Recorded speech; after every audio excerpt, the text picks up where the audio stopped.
লাখো জনতা হৃদয়ের মনি, আব্বাস ভাইজান তুমি হীরার খনি। লাখো জনতা হৃদয়ের মনি, আব্বাস ভাইজান তুমি হীরার খনি। তুমি আছো বাংলার বীরের ঝংকার, হাসি ভরা মুখ নিয়ে শোভালে তাহার। তুমি আছো বাংলার বীরের ঝংকার, হাসি ভরা মুখ নিয়ে শোভালে তাহার। কি জাদু মায়া দিয়ে জোড়ালে শুনি, আব্বাস ভাইজান তুমি হীরার খনি। লাখো জনতা হৃদয়ের মনি, আব্বাস ভাইজান তুমি হীরার খনি। লাখো জনতা হৃদয়ের মনি, আব্বাস ভাইজান তুমি হীরার খনি।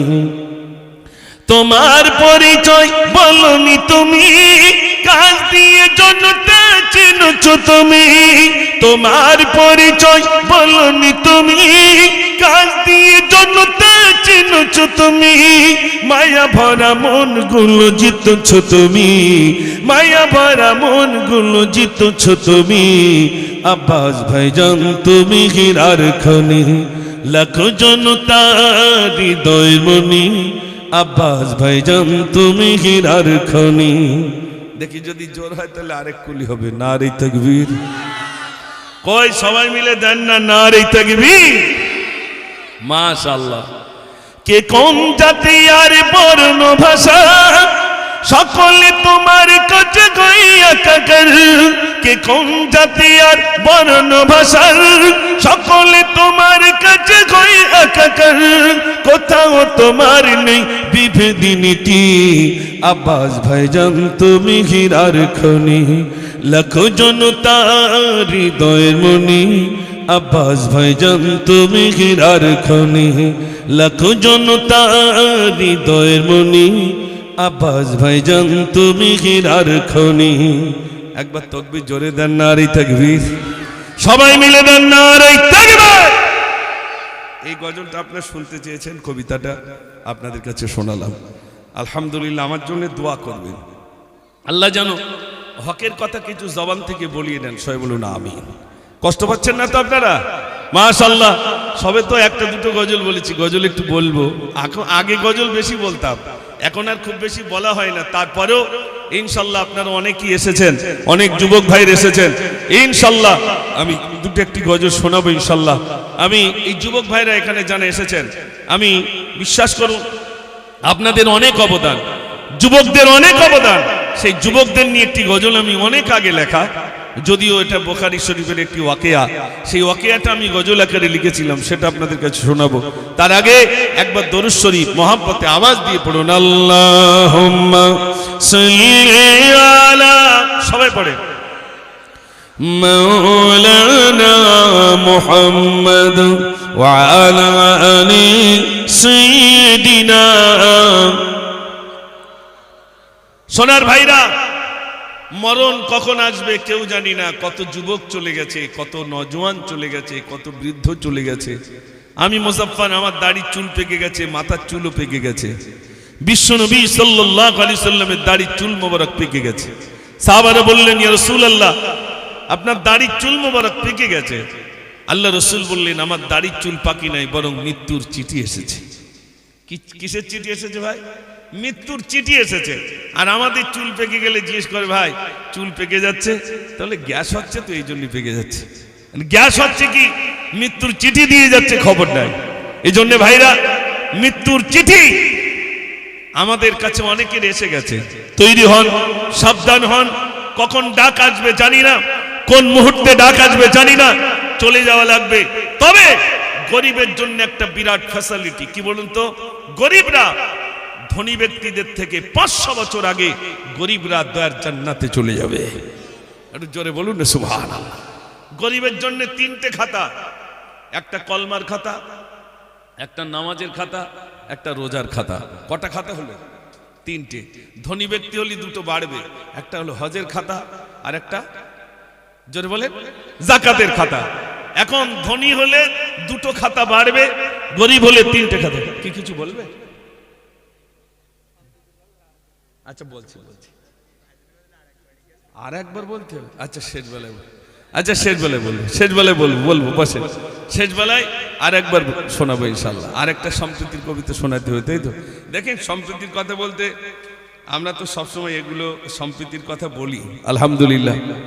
আমি ভারতবাসী ভালোবাসি মহান আমার দেশ, আমি গর্ব করি ফখর করি ভারত আমার দেশ। ওগো ভারত আমার দেশ, মোদির জন্মভূমির দেশ।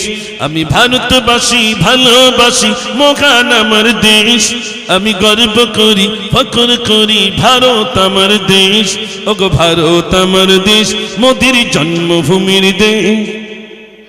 হেতাই হিন্দু মুসলিম জৈন খ্রিস্টান সবাই মিলে রয়, নেই ভেদাভেদ হানাহানি শান্তি মোদের রয়। হেতাই হিন্দু মুসলিম জৈন খ্রিস্টান সবাই মিলে রয়, নেই ভেদাভেদ হানাহানি শান্তি মোদের রয়। মোদের জন্মভূমি ভারত ভূমি নয়ন ভোলা দেশ। ওগো ভারত আমার দেশ, মোদির জন্মভূমির দেশ। আমি ভারতবাসী ভালোবাসি মহান আমার দেশ, আমি গর্ব করি ফখর করি ভারত আমার দেশ। ওগো ভারত আমার দেশ, মোদির জন্মভূমির দেশ। একবার তাকবীর জোরে হবে, নারে তাকবীর, সবাই মিলে দেন নারে তাকবীর। স্বাধীনতা আনলো জানা তাদের কথা নাই, কোন ভারতে আছি মোরা বলতে পারো ভাই। স্বাধীনতা আনলো জানা তাদের কথা নাই, কোন ভারতে আছি মোরা বলতে পারো ভাই। তাদের রক্তদানে শ্রম দানে এই শস্য শ্যামল দেশ। ওগো ভারত আমার দেশ, মোদির জন্মভূমির দেশ। আমি ভারতবাসী ভালোবাসি মহান আমার দেশ, আমি গর্ব করি ফখর করি ভারত আমার দেশ। ওগো ভারত আমার দেশ, মোদির জন্মভূমির দেশ। নারে তাকবীর। ভাইরা গজল বলা যদিও ছেড়ে দিয়েছি, তা আবার নতুন করে যেন বলতে হচ্ছে আবার। এর আগে ছেড়ে দিয়েছিলাম একরকম, যার বলবো না, কিন্তু বর্তমান আমাকে বলতেই হচ্ছে। কেন জানেন? প্রতিবাদীমূলক কবিতা অনেক বলেছি, আবার যেন নতুন করে আবার ময়দানে নামতে হচ্ছে যে প্রতিবাদ করতে হবে। প্রতিবাদ করতে হবে না? হবে না? হবে। লিখেছিলাম কি জানেন? অধিকার পাও যদি এই ধরা বাগানে, চেয়ে নাও কেড়ে নাও পাবে না কুশয়নে। অধিকার পাও যদি এই ধরা বাগানে, চেয়ে নাও কেড়ে নাও পাবে না কুশয়নে। ভারত স্বাধীন হল রক্তে যাদের, ইতিহাসে নাম নেই আজও তাদের। গুটি কত লোক নিয়ে হয়নি স্বাধীন, ইংরেজ মেরেছিল আলেম সেদিন। তবে কেন বল এলো যাও ওখানে, তবে কেন বল এলো যাও ওখানে। সন্ত্রাস বল কেন মুখে সেখানে। অধিকার অধিকার পাও যদি এই ধরা বাগানে, চেয়ে নাও কেড়ে নাও পাবে না কুশয়নে। আমাদের তো লকআপ, কত লকআপ দিচ্ছে তার ঠিক নাই। সন্ত্রাসী, জঙ্গি, লুঙ্গি পরা, রোহিঙ্গা, তালিবান, মৌলবাদী, বলছে না? বলছে না? এখন এই কথাগুলো যা বলছে, কলকাতার বুকে একজন মহিলা সাংবাদিকদের সামনে বলল, আমরা মুসলিম মুক্ত বাংলা চাই। বলেছে না বলেনি? একটু জোরে বলে, মুসলিম মুক্ত বাংলা চাই। কেউ প্রতিবাদ করেছে বলে মনে হয়? তাকে অ্যারেস্ট করেছে? কথা বলে, সে বন্দী হয়নি। যে বলল মুসলিম মুক্ত বাংলা চাই, তাকে বন্দী করেনি সরকার, পুলিশ প্রশাসন তাকে বন্দী করেনি। যে মাদ্রাসা মসজিদ ওয়াকফ সম্পদের জন্য ময়দানে নামলো, তাকেই অ্যারেস্ট করলো, বন্দী করলো। মানে বুঝতে পারছেন খবর? যে সন্ত্রাসী বলল, যে জঙ্গি বলল, যে তালিবান বলল, যে রোহিঙ্গা বলল, যে লুঙ্গিপরা বলল, যে মৌলবাদী বলল, যে সাম্প্রদায়িক উস্কানিমূলক বক্তব্য রাখলো, বাংলায় যে বিশৃঙ্খলা সৃষ্টি করার জন্য, হিন্দু মুসলিমের ঐক্যকে যিনি বিনষ্ট করার জন্য বিভিন্ন উস্কানিমূলক বক্তব্য রাখলো, তাকে পুলিশ অ্যারেস্ট করলো না। অ্যারেস্ট করলো কাকে? যিনি ওয়াকফ সম্পদের জন্য, নিজের সম্পদের জন্য, নিজেদের এক কথায় নিজের বলতে আল্লাহর সম্পদের জন্য যিনি ময়দানে নামলেন, তা নাকি বন্দী করা হলো। এই হচ্ছে আমাদের বিশেষ করে বাংলা। ঠিক বলছি না ভুল বলছি ভাই? এই জন্যে আমার সোনার ভাইরা, এখানে আজ যারা আমরা আছি, মনে রাখবেন বাদশার বিরুদ্ধে আঙুল তোলা কিন্তু অনেক কষ্ট। যে দেশে বাস করবেন সেই দেশে বাদশার বিরুদ্ধে আঙুল তোলাটা অনেক কষ্ট না? কষ্ট না ভাই? আপনার উপরে বিভিন্ন রকম আঘাত আসবে। বাদশার উপরে কথা বলা মানে অত সহজ? অত সহজ? ঈমানি তাকত ছাড়া এই কথা কেউ বলতে পারেনি, পারবে না। পিছন যেন তাকে টানবে।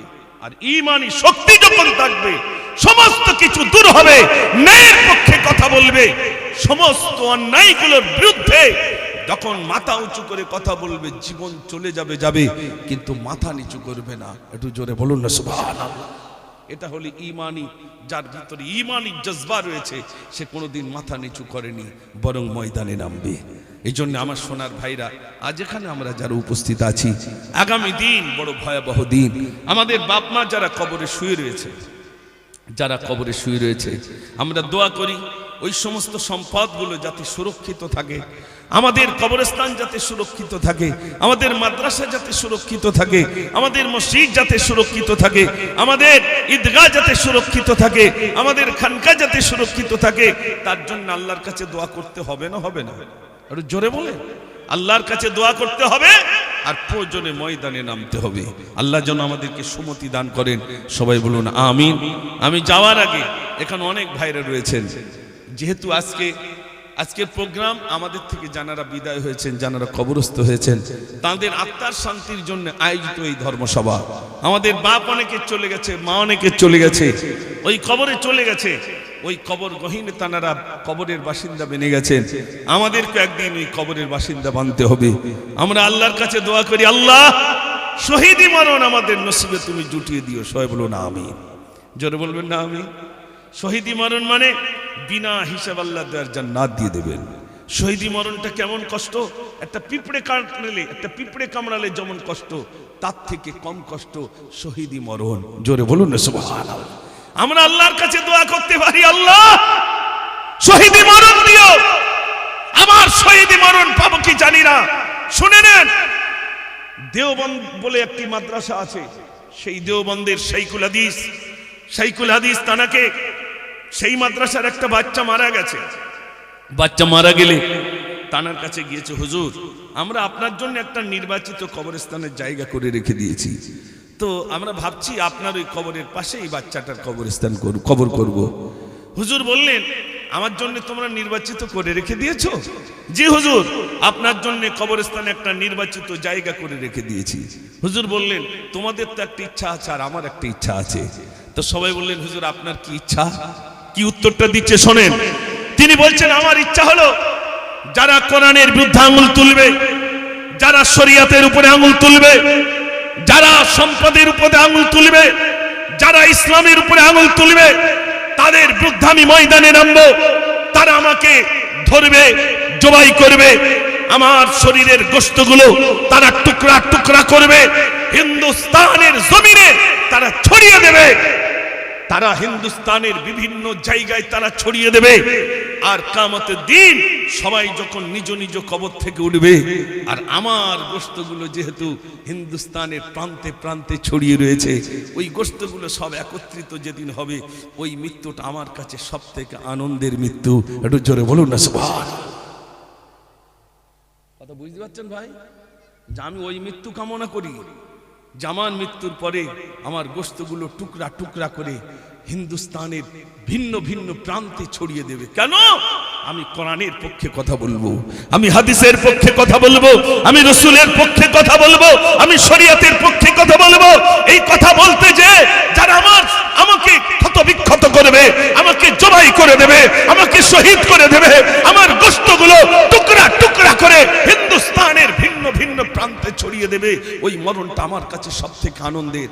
আর আমরা কি মরণ কামনা করছি ভাই? আমরা তো ওই মরণ কামনা করি।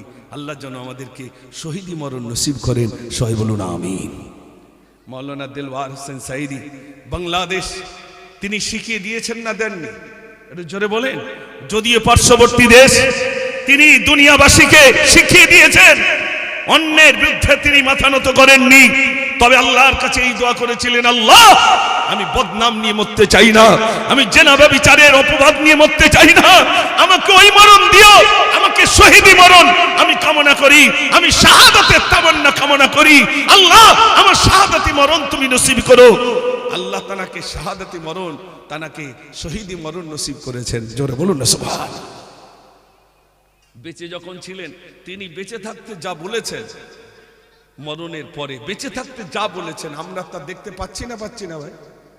আমরা তা প্রকাশ্যে দেখতে পাচ্ছি। একেবারে যে কোর্টে আপিল করা হলো দেলওয়ার হোসেন সাঈদীর আপনার ফাঁসির রায়, যেখানে রায় ঘোষণা করা হলো, সেই জায়গায় যিনি ক্ষমতায় ছিলেন এখন তানার রায় ঘোষণা হলো তার ফাঁসি হবে, তাই তো নাকি ভাই?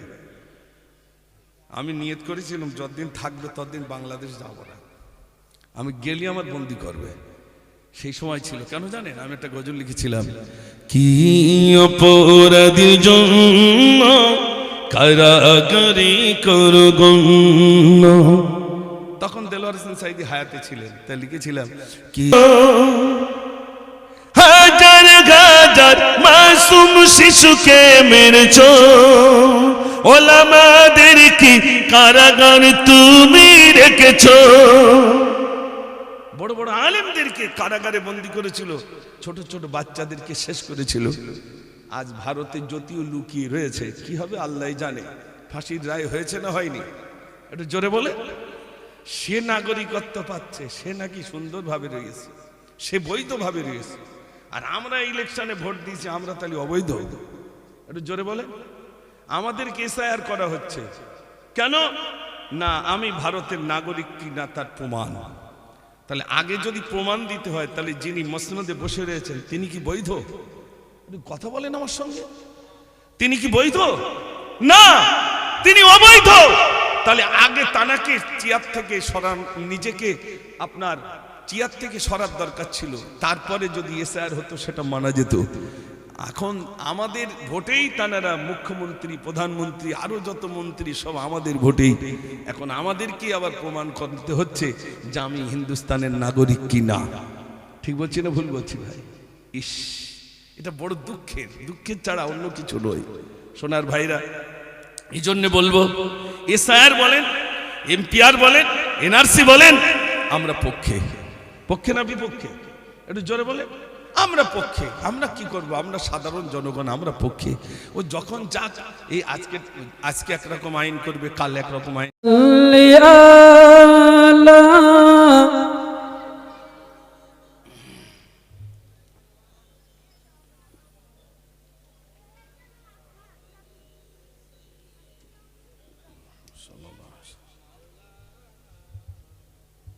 أعوذ بالله من الشيطان الرجيم.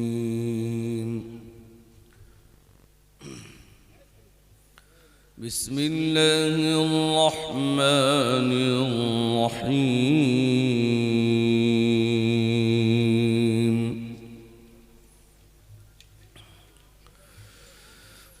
يا أيها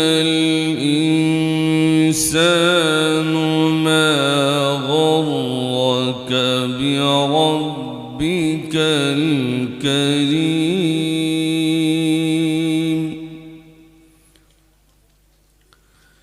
الذي خلقك فسواك فعدلك في أي صورة ما شاء ركبك كلا بل تكذبون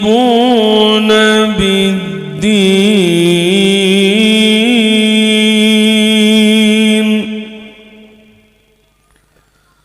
وإن عليكم لحافظين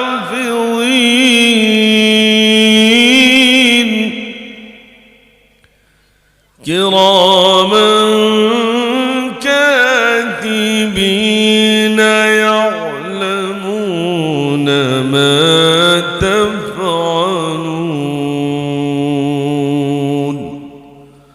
صدق الله العظيم. نحمده ونستعينه ونستغفره ونعوذ بالله من شرور أنفسنا ومن سيئات أعمالنا. من يهده الله فلا مضل له ومن يضلله فلا هادي له. ونشهد أن لا إله إلا الله وحده لا شريك له. ونشهد أن سيدنا وحبيبنا وسندنا ومحبوبنا ومرشدنا ومولانا محمدا عبده ورسوله أرسله بالحق بشيرا ونذيرا وداعيا إلى الله بإذنه وسراجا منيرا. فقد قال الله تبارك وتعالى في كلامه المجيد وفي الفرقان الحميد. إن الله وملائكته يصلون على النبي يا أيها الذين آمنوا صلوا عليه وسلموا تسليما. اللهم صل على সবাই পড়ে مولانا محمد وعلى آل سيدنا. মদিনার মাটি যদি পাই রাসূলুল্লাহ সুরমা করে দেব বারবার। মদিনার মাটি যদি পাই রাসূলুল্লাহ সুরমা করে দেব বারবার। যদি যেতে নাহি পাই সোনার মদিনায় দিও দেখা স্বপ্নে ও গো রাসূলুল্লাহ সুরমা করে দেব বারবার।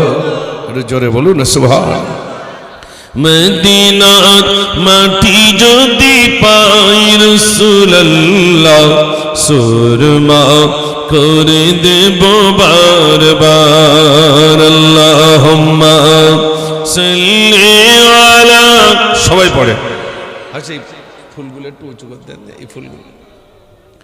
وعلى آل سيدنا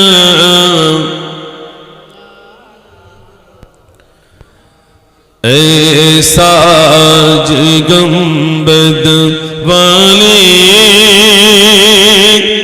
मंजूर दुआ करना जब वक्त नज़ा आए दीदार अता करना। এটা সবাই মিলে বলুন না সুবহানাল্লাহ। ए नूर खुदा आकर आँखों में समा जाना, यो दर पे बुला लेना, या ख्वाब में आ जाना। ए पर्दनशी दिल के पर्दे में रहा करना, जब वक्त नज़र आए दीदार अता करना अल्लाहुम्मा सल्ली अला सबाई पढ़े मौलाना मुहम्मद व अला आली सय्यिदिना एक दिन तुम्हारी नाम मस्जिद हबीला एक दिन तुम्हारी नाम मस्जिद हबीला तैरी ते को रखो सुन्नती अमल इमाम एक दिन तुम्हारी नाम मस्जिद हबीला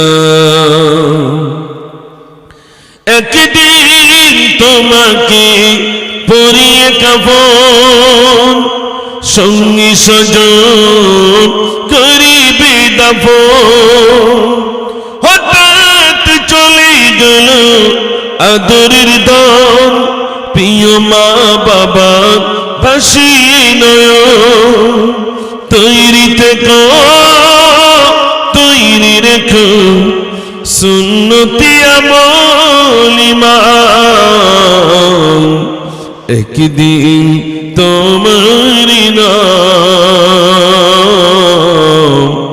মসজিদ হবীলা আল্লাহুম্মা সাল্লি আলা সবাই পড়ে মাওলানা মুহাম্মদ ওয়া আলা আলি সাইয়্যিদিনা সাল্লাল্লাহু আলাইহি সাল্লাম। সম্মানিত আজকে সবার স্বনামধন্য সভাপতি সাহেব, বিশেষ করে আপনাদের এই গাঁয়ের আপনাদেরই ঘরের কৃতি সন্তান যিনি এতক্ষণ পর্যন্ত আপনাদের কাছে কোরআন ও হাদিসের আলোকে আলোচনা রাখছিলেন আলহামদুলিল্লাহ, এবং আপনাদের মসজিদের স্বনামধন্য ইমাম সাহেব, এই জলসার কমিটি সাহেবগণ এবং সামনে উপবিষ্ট জ্ঞানপিপাসু দিনদার ইমানদার আল্লাহওয়ালা বাবাজির ও ভাইরা, আল্লাহ সুবহানাহু ওয়া তাআলার প্রতি প্রশংসা যে আল্লাহ আমাদেরকে দুনিয়ার সমস্ত কর্ম থেকে দূরে রেখে তানার পূত পবিত্র ধর্মসভায় বসার মতো, শোনার মতো, বলার মতো যে আল্লাহ সুযোগ করে দিয়েছেন, সেই মহান স্রষ্টার প্রতি শুকর আদায় করি। সবাই সমস্বরে ভক্তি ভরে প্রাণ ভরে উচ্চ আওয়াজে বলি আলহামদুলিল্লাহ। সবাই মিলে বলুন আলহামদুলিল্লাহ।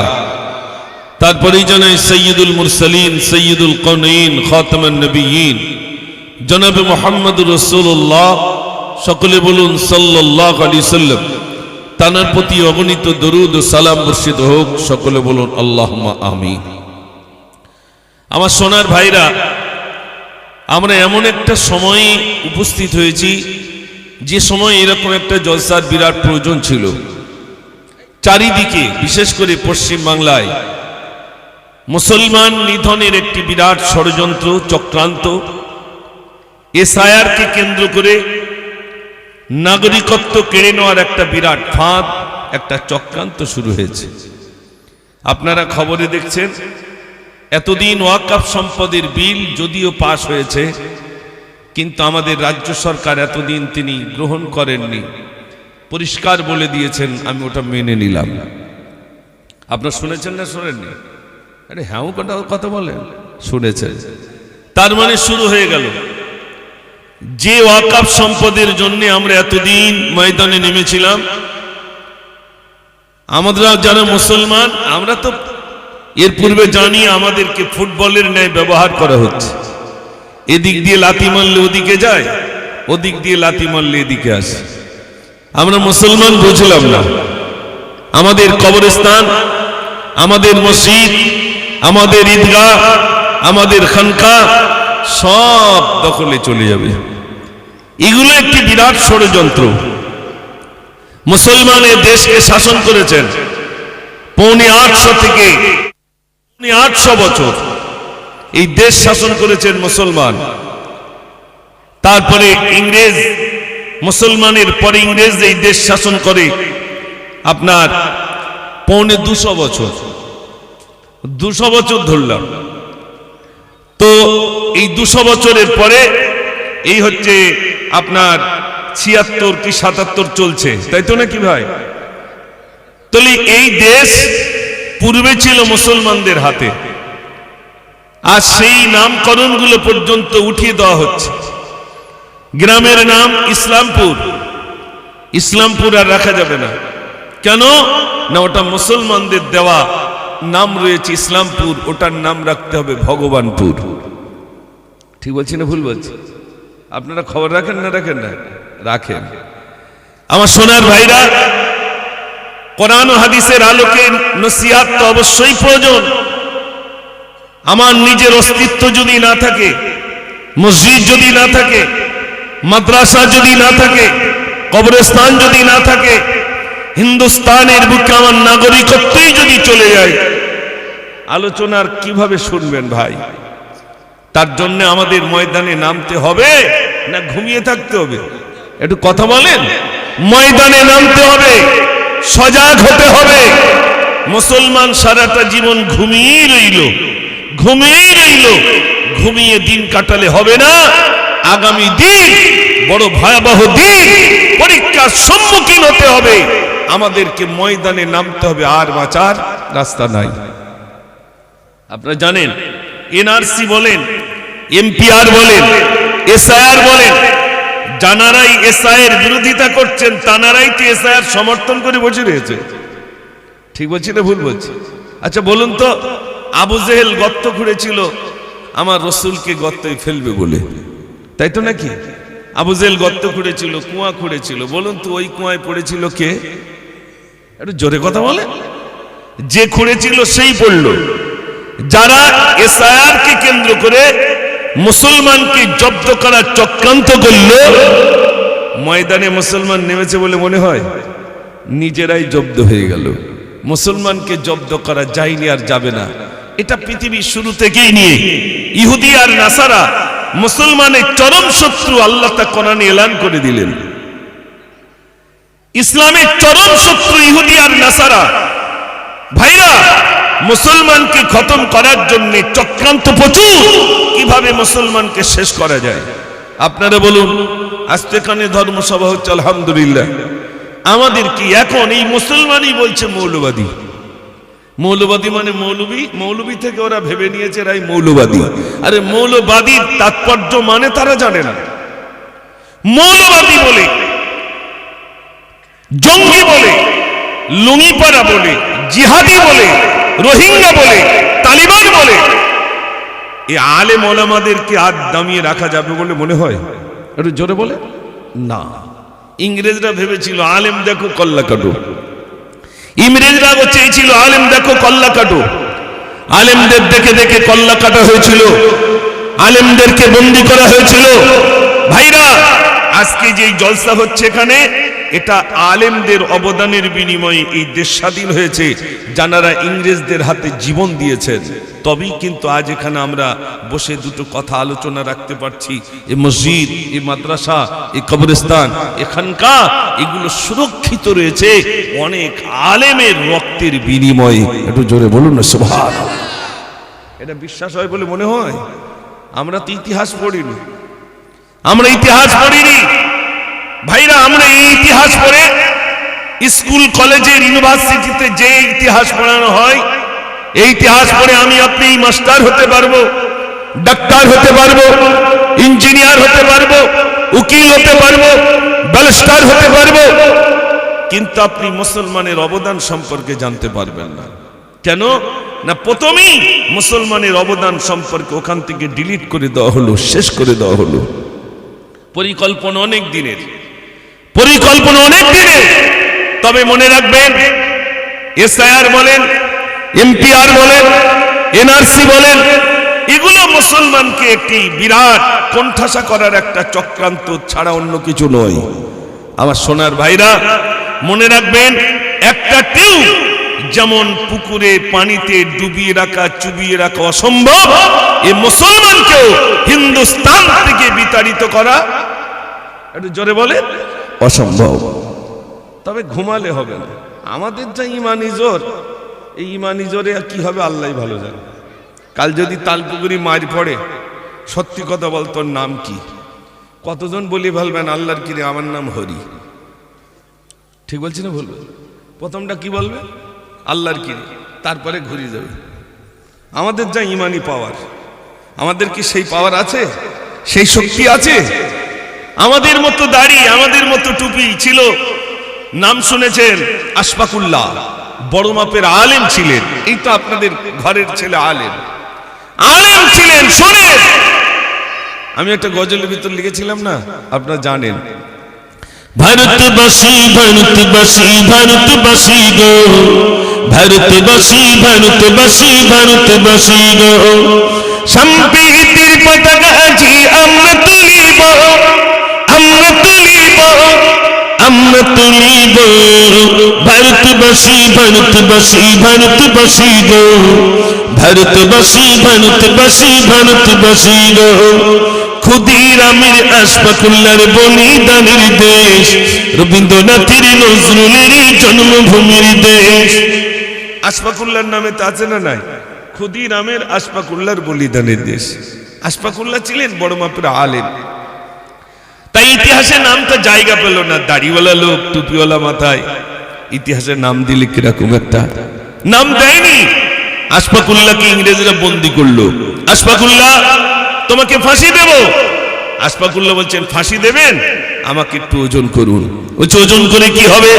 বলছে আমাকে এজন্য ওজন করুন, ফাঁসির ভয়েতে যদি ওজন কমে যায় ইতিহাসের পাতায় লিখবেন কা পুরুষ আশফাকুল্লাহ।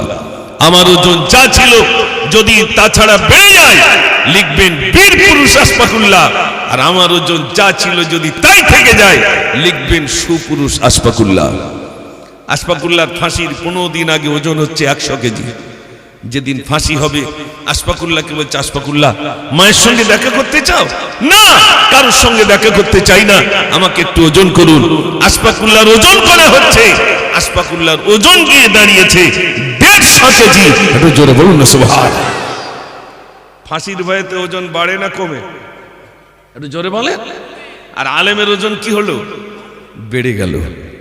তার কথা ইতিহাসের নাম থেকে ডিলিট করে দেওয়া হলো। আমাদের সমাজের ছেলেরা তো নাকি চিনেই নেই।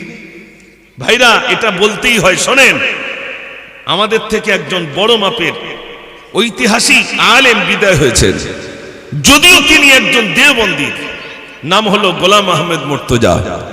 তিনি কিছু বই লিখেছেন, লিখে গেছেন। তানার বক্তব্য আমি ছোটবেলায় শুনেছি।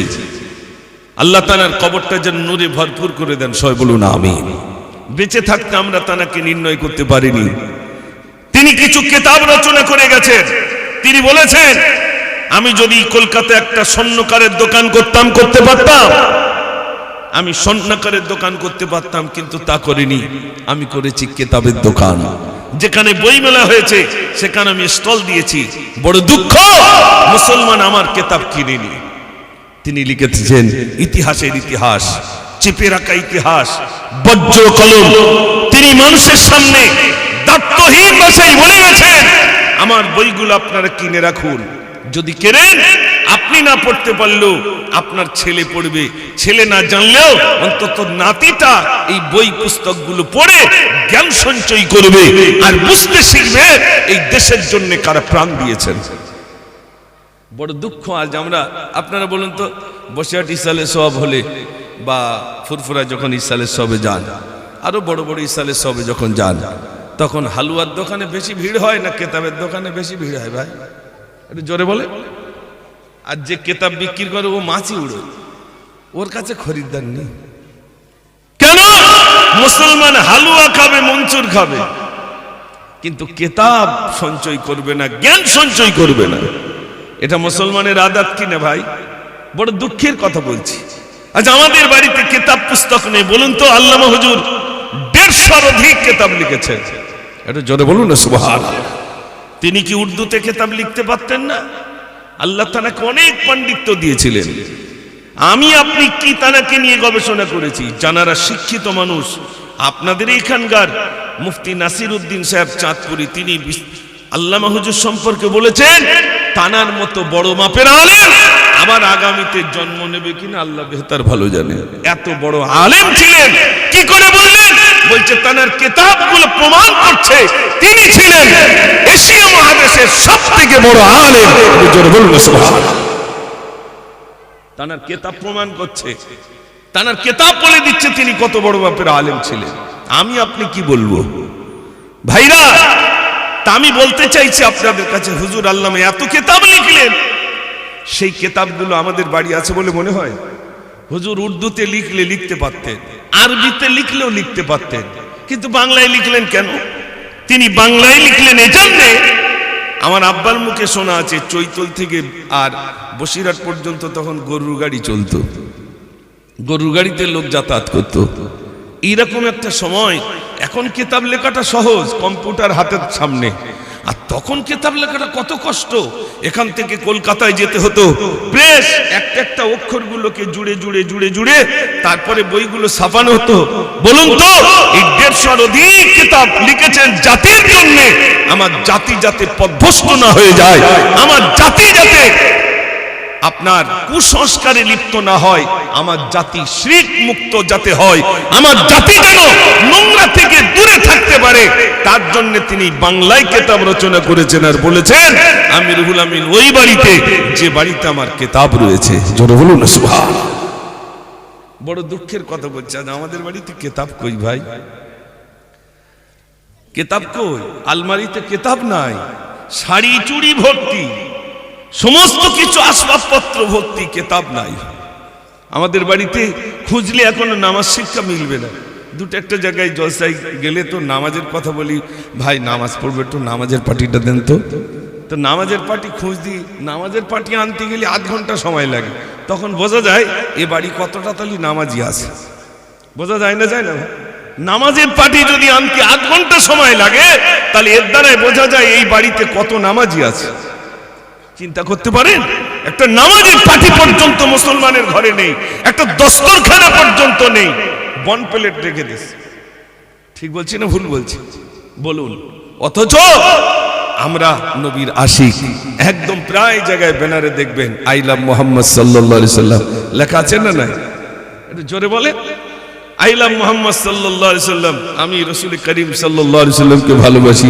ভালোবাসার নাম ওই যে আমার ভিতরে রাসূলের কোনো সুন্নাহ থাকবে না, কোনো সুন্নাত নেই, কিছুই নেই, ইচ্ছা মতো জীবনযাত্রা চলছে, আমার ভিতরে কোনো সুন্নাতই নেই।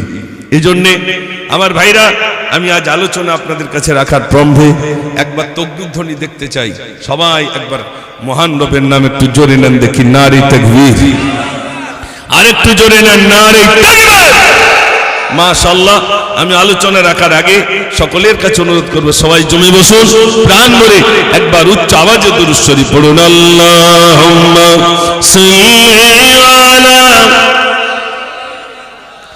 মাওলানা মুহাম্মদ ওয়া আলা আলি সাইয়্যিদিনা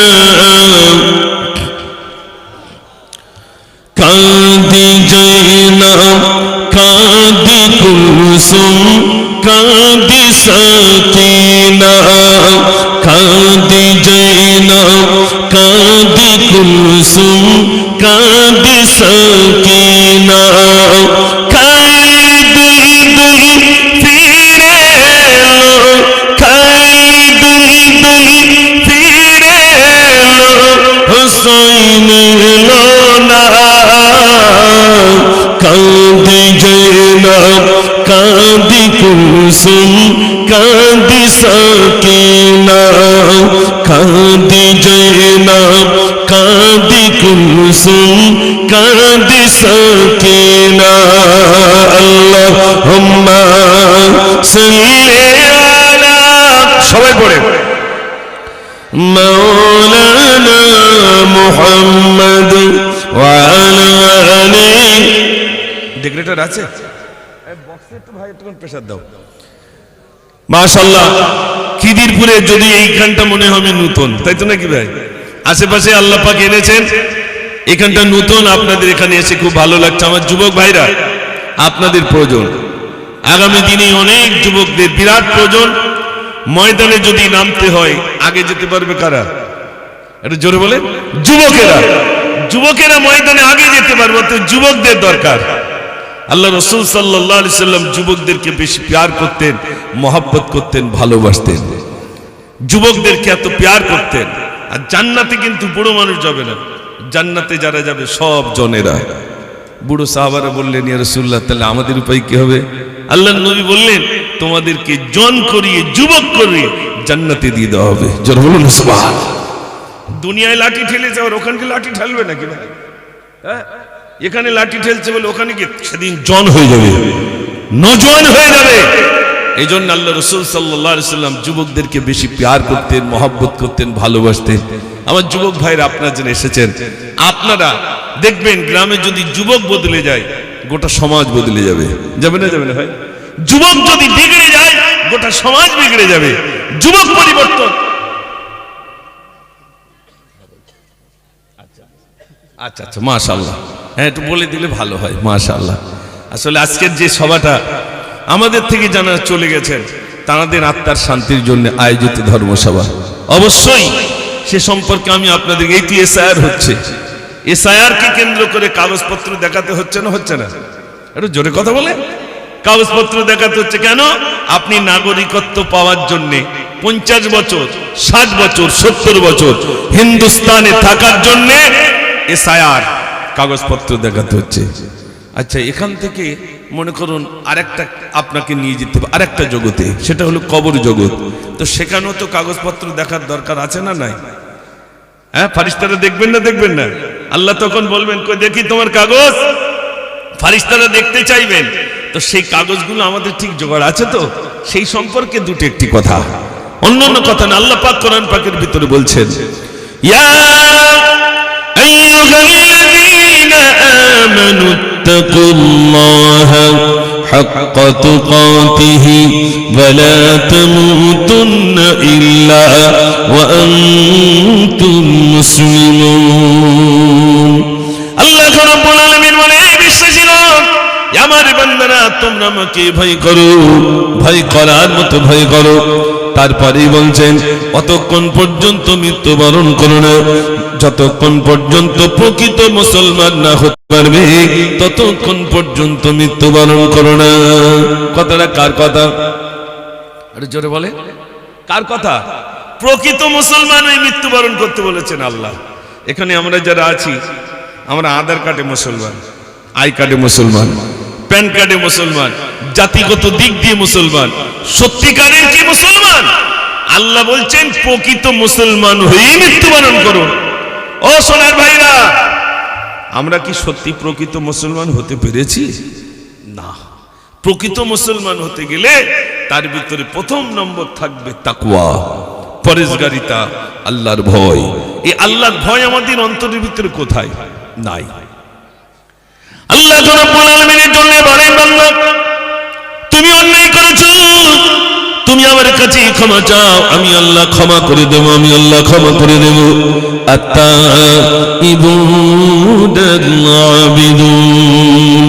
তওবাকারী, ইবাদত করনেওয়ালা যে ব্যক্তি বেশি বেশি তওবা করে, আল্লাহ তার প্রতি সন্তুষ্ট হয়ে যান।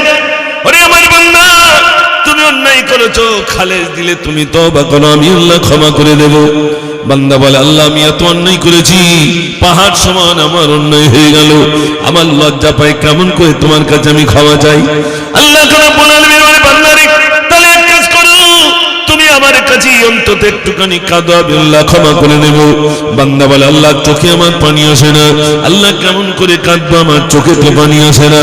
আল্লাহ বলে, চোখে যদি পানি না আসে, তাহলে এক কাজ করো, চোখের কোনায় মাছির মাথা পরিমাণ একটুখানি পানি নিয়ে এসো। বান্দা বলে, আল্লাহ অতটুকু পানি তো আমার চোখে আসে না।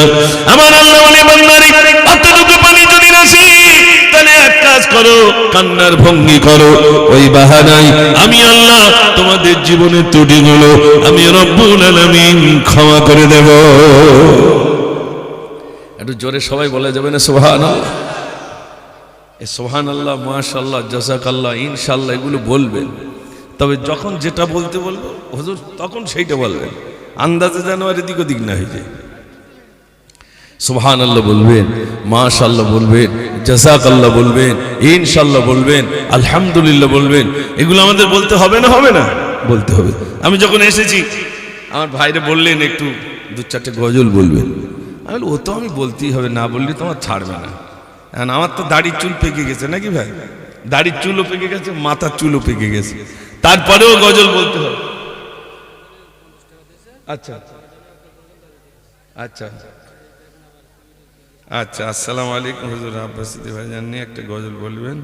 আচ্ছা, 50 টাকায় অত ভালো গজল? আচ্ছা ঠিক আছে, ইনশাল্লাহ বলা হবে। যুবকরা বসলে বলবো, ইনশাল্লাহ বসলে বলতে হবে, তাই তো নাকি ভাই? যুবক ভাইরা বসেন, আপনারা যদি বসেন তাহলে বলবো, যদি না বসেন তাহলে কি করে বলবো? যুবক ভাইরা সব বসে যান, মাশাআল্লাহ, আমার যুবক ভাইদের প্রয়োজন। ভাই বসেন, আর একটু আগে আছেন। জিকির করে লা ইলাহা ইল্লাল্লাহ, লা ইলাহা ইল্লাল্লাহ, লা ইলাহা ইল্লাল্লাহ, মুহাম্মাদুর রাসূলুল্লাহ, আল্লাহুম্মা সাল্লি আলা, সবাই পড়েন, মাওলানা মুহাম্মদ ওয়া আলা আলি সাইয়্যিদিনা সাল্লাল্লাহু আলাইহি ওয়াসাল্লাম। আচ্ছা আপনারা আলহামদুলিল্লাহ, এই তো এখন তো সন্ধ্যাবেলা, কই যুবকরা সবাই এসে বসে যাও, যুবক ভাইরা বসেন। আর সামনে যে সমস্ত যুবক ভাইরা দাঁড়িয়ে আছেন একটু প্লিজ বসলে ভালো লাগে। আচ্ছা ঠিক আছে, ইনশাল্লাহ। এ টাকা আরো লোক, ওই 100 টাকার কাজ না। আগে একটা মাদ্রাসা ছিল, এখন দুটো মাদ্রাসা। আমার ইউটিউবার ভাইরা জানে, একটা মেয়েদের মাদ্রাসা করেছে আর একটা ছেলেদের। মেয়েদের মাদ্রাসাটা জানুয়ারি থেকে শুরু হবে ইনশাল্লাহ। যত আমাদের এই সম্পদ কাটবে তত বেশিগুলো বানাতে হবে না? হবে না ভাই? একটু জোরে বলেন। ভয়ের কি আছে? আরে মরণ তো একবার হবে, কোন সময় মৃত্যু হবে আমরা কেউ জানি না। তবে হকের কথা বলতে হবে না? হবে না? বলতে হবে। তাতে যদি জীবন দিয়ে দেখেন, আমি এই বলি বলে অনেকে আমাকে ফোনে হুমকি দেয়, তুমি ওয়াকফ নিয়ে বলো কেন, এই নিয়ে বলো কেন, ওই নিয়ে বলো কেন। আমি বললাম কি মারবে? আমার রূহ আমার বুক পকেটে রেখে দিয়েছি, যখন ইচ্ছা তখন নিয়ে দেবে, টেনশন নেই। মরণ একদিন হবে, কাতরাতে কাতরা একদিন আমরে, বরং হকের কথা বলতে যে যদি কল্লা চলে যায় তাও যাবে। মোমেন কোনোদিন পিছপা হয়নি আর হবে না। মোমেন আল্লাহ ছাড়া কাউকে ভয় করে না। কাকে ভয় করে? নাম শুনেছেন মুজাদ্দিদ আল ফিসানি রাহমাতুল্লাহ আলাইহি। বাদশাহ আকবর একটি বই লিখলো, বইটির নাম দ্বীন ইলাহি। শুনেন ভাইরা, দ্বীন ইলাহি একটি বই লিখলো। সেই বইটি লেখার পরে দ্বীন ইলাহির কানুন চালু করবে। সেই সময় যিনি গর্জে উঠেছিলেন তিনি হলেন মুজাদ্দিদ আল ফিসানি রাহমাতুল্লাহ আলাইহি। বললেন দ্বীন ইলাহির কানুন চলবে না, কানুন যদি চলতে হয় কোরআনের কানুন চলবে। একটু জোরে বলুন না সুবহানাল্লাহ। হকের কথা বলতে যে তানাকে বাদশাহ আকবর বন্দী করলো। বন্দী করার জন্য একটা কৌশল করলো, একটা সুড়ঙ্গ পথ বানালো। তানাকে বন্দী করতে যাওয়ার সময়, যখন তানাকে বন্দী করতে যাওয়া হচ্ছে, তিনি বলছেন, আল্লাহ আল্লাহ, আমি তোমার ভয়েতে মাথা নিচু করি, দুনিয়ার কারোর ভয়েতে আমি মাথা নিচু করি না। আমার জীবন চলে যাবে, দুনিয়ার কারোর ভয়েতে আমার মাথাটা নিচু করিনি আর আমি করব না। একটু জোরে বলুন না সুবহানাল্লাহ। বাদশাহ আকবর মুজাদ্দিদ আল ফিসানি রাহমাতুল্লাহ আলাইহি সুড়ঙ্গ পথে মাথা নিচু করবে না, তাই সুড়ঙ্গ পথ দিয়ে নিয়ে আসার কৌশল অবলম্বন করলেন। তিনি দেখলেন আমার মাথাটা নিচু করা হচ্ছে, তাই তিনি কি করলেন, পা দুটোকে একটু গুটো করে মাথাটা উঁচু করে বললেন, আল্লাহ তুমি সাক্ষী থাকো, আমি যতদিন বাঁচবো ততদিন মাথা উঁচু করে চলবো, তোমার ভয়েতে মাথা নিচু করব। দুনিয়ার কোন বাদশা, কোন রাজার ভয়েতে, বাদশার ভয়েতে, প্রধানমন্ত্রীর ভয়েতে আমার মাথাটা আমি নিচু করিনি আর করব না। একটু জোরে বলুন না সুবহানাল্লাহ। এর নাম হলো মুমিন, এর নাম হলো মুমিন। দুনিয়ার কারুর পরোয়া নাই। কিসের ভয়? মরণ হবেই। জাতির জন্য, কওমের জন্য আওয়াজ তুলতে হবে না? হবে না? এই জাতির জন্য আওয়াজ তুলতে হবে। আপনারা বলুন তো, আজ এখানে যত ভাইরা এসেছেন, মানুষ কিসের আশায় ছুটছে?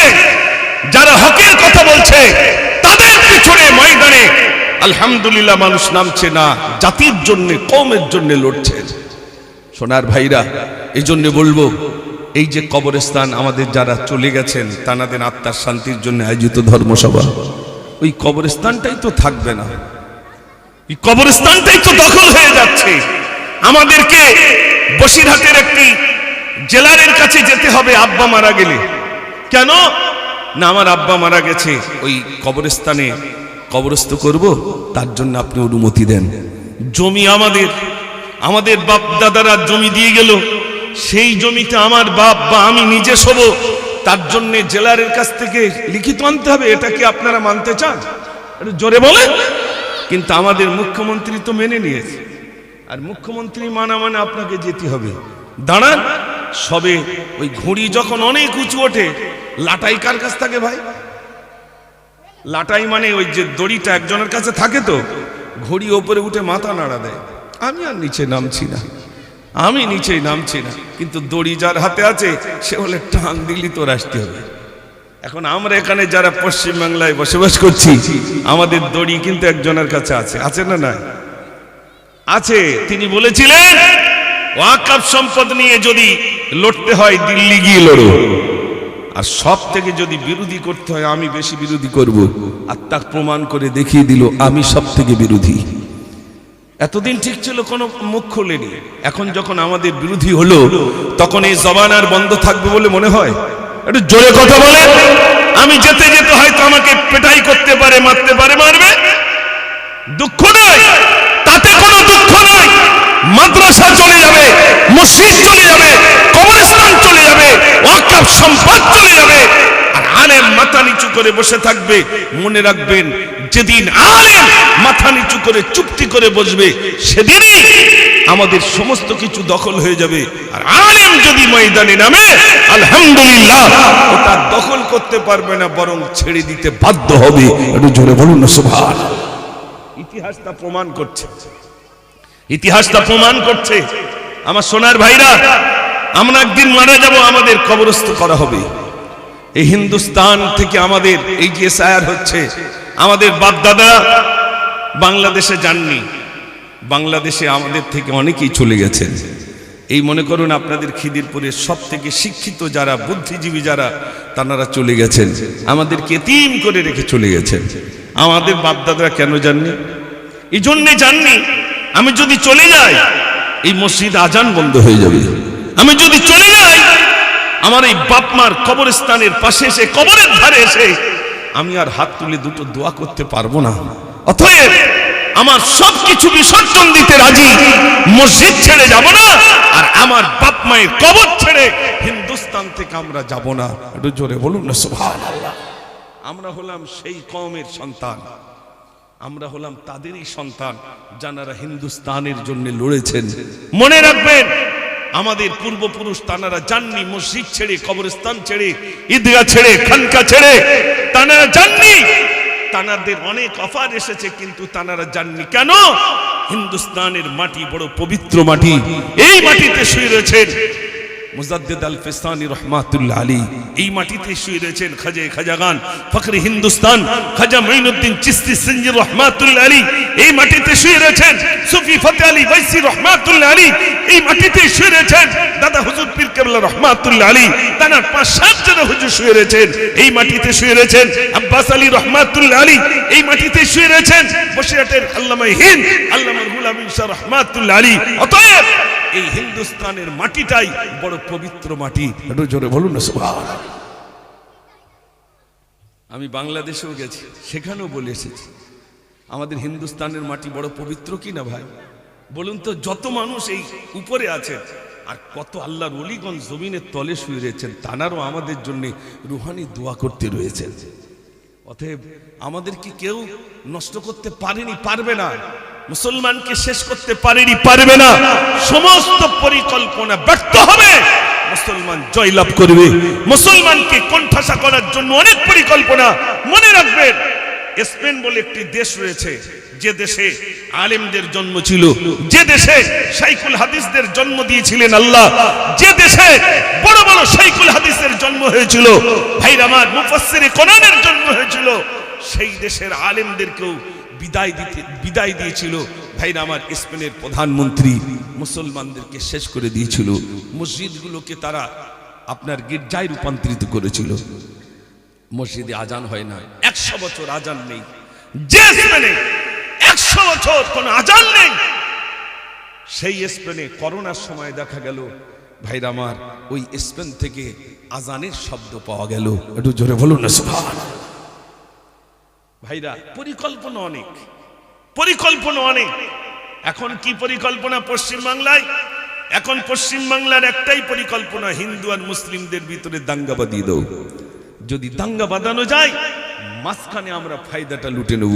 এই জন্য দেখছেন না, যেখানে হিন্দু মুসলিম সেখানে বেশি দাঙ্গা বাঁধানোর একটা বিরাট পরিকল্পনা করছে না ভাই? পরিকল্পনা করছে। আমি সকল যুবক ভাইদের কাছে বলবো, ওই ফাঁদে কেউ পা দেবেন না, কেউ পা দেবেন না। আমার হিন্দু ভাইদেরকে আগলে রাখুন, মহব্বত করুন, ভালোবাসুন, নিজের আখলাক চরিত্র নবিয়ানা আখলাক নবিয়ানা চরিত্র দিয়ে সামনে যান।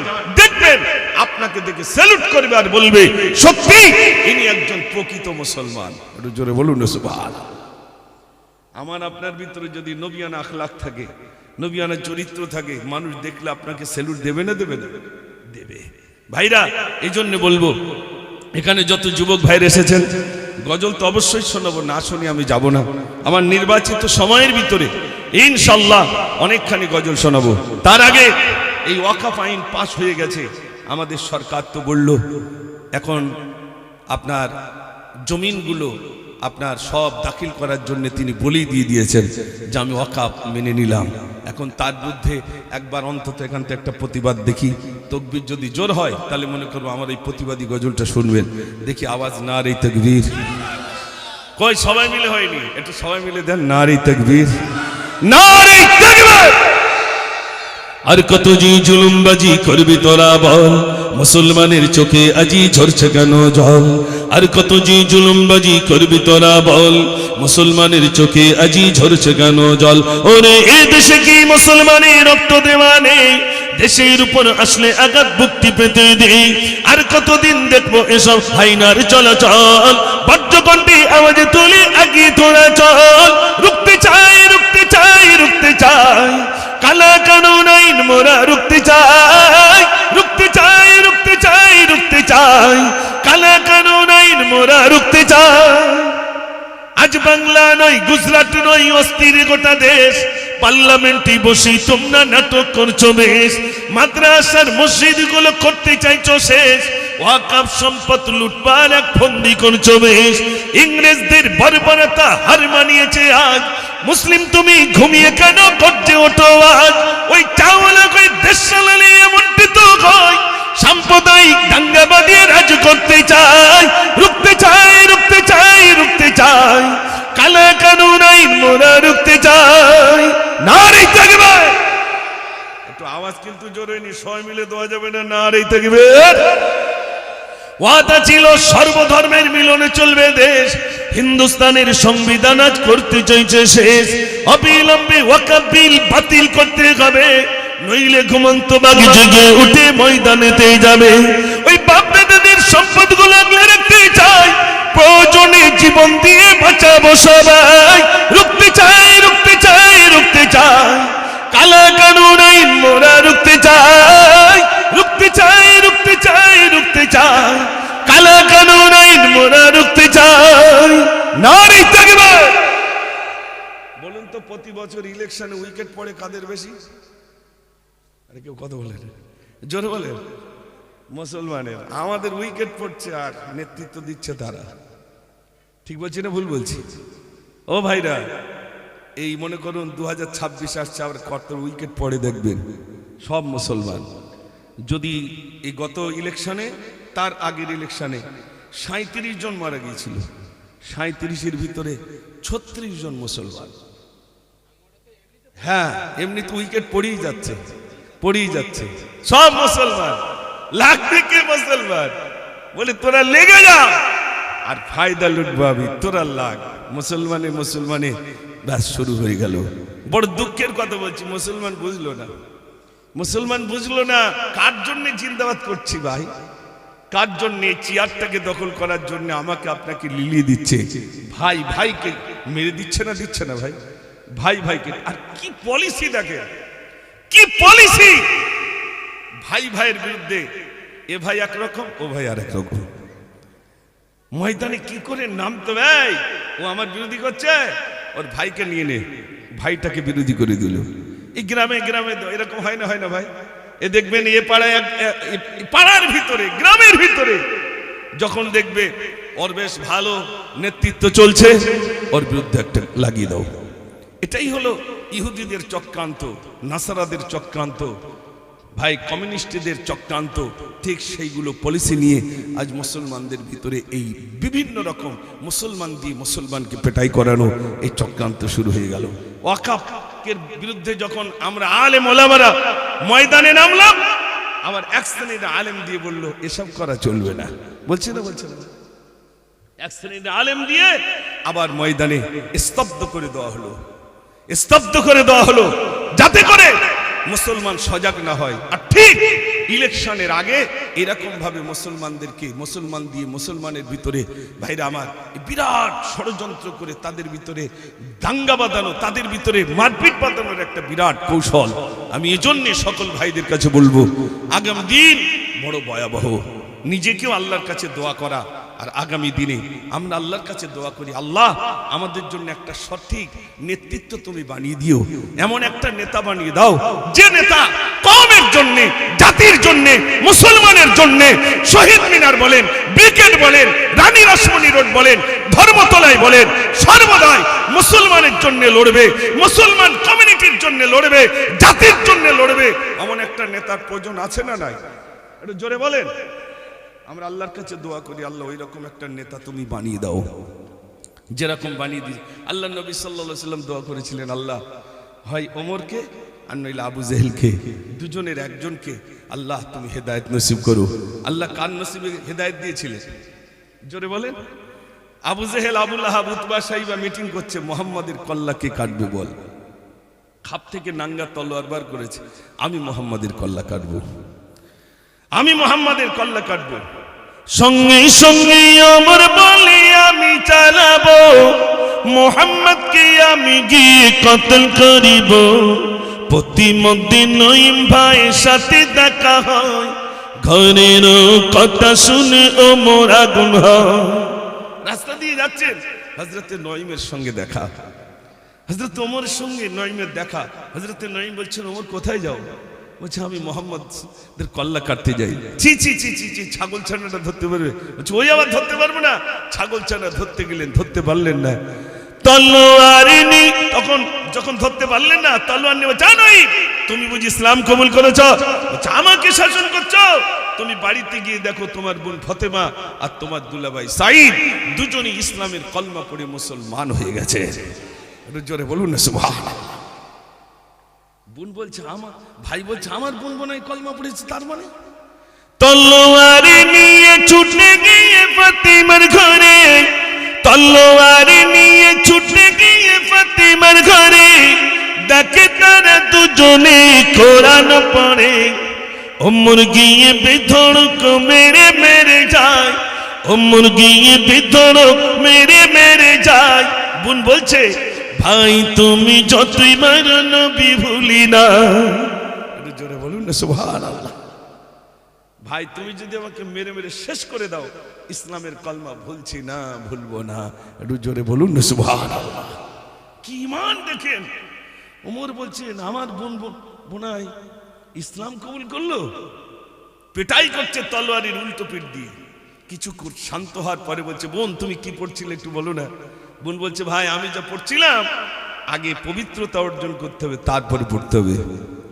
পবিত্রতা অর্জন করলেন, পাথরে লেখা কোরআন মাজিদের আয়াতে কারিমা জি দেখালেন, ওমর পাগল হয়ে গেলেন, আমার নবী কথা আমি সেখানে যাব। একটু জোরে বলুন না সুবহানাল্লাহ।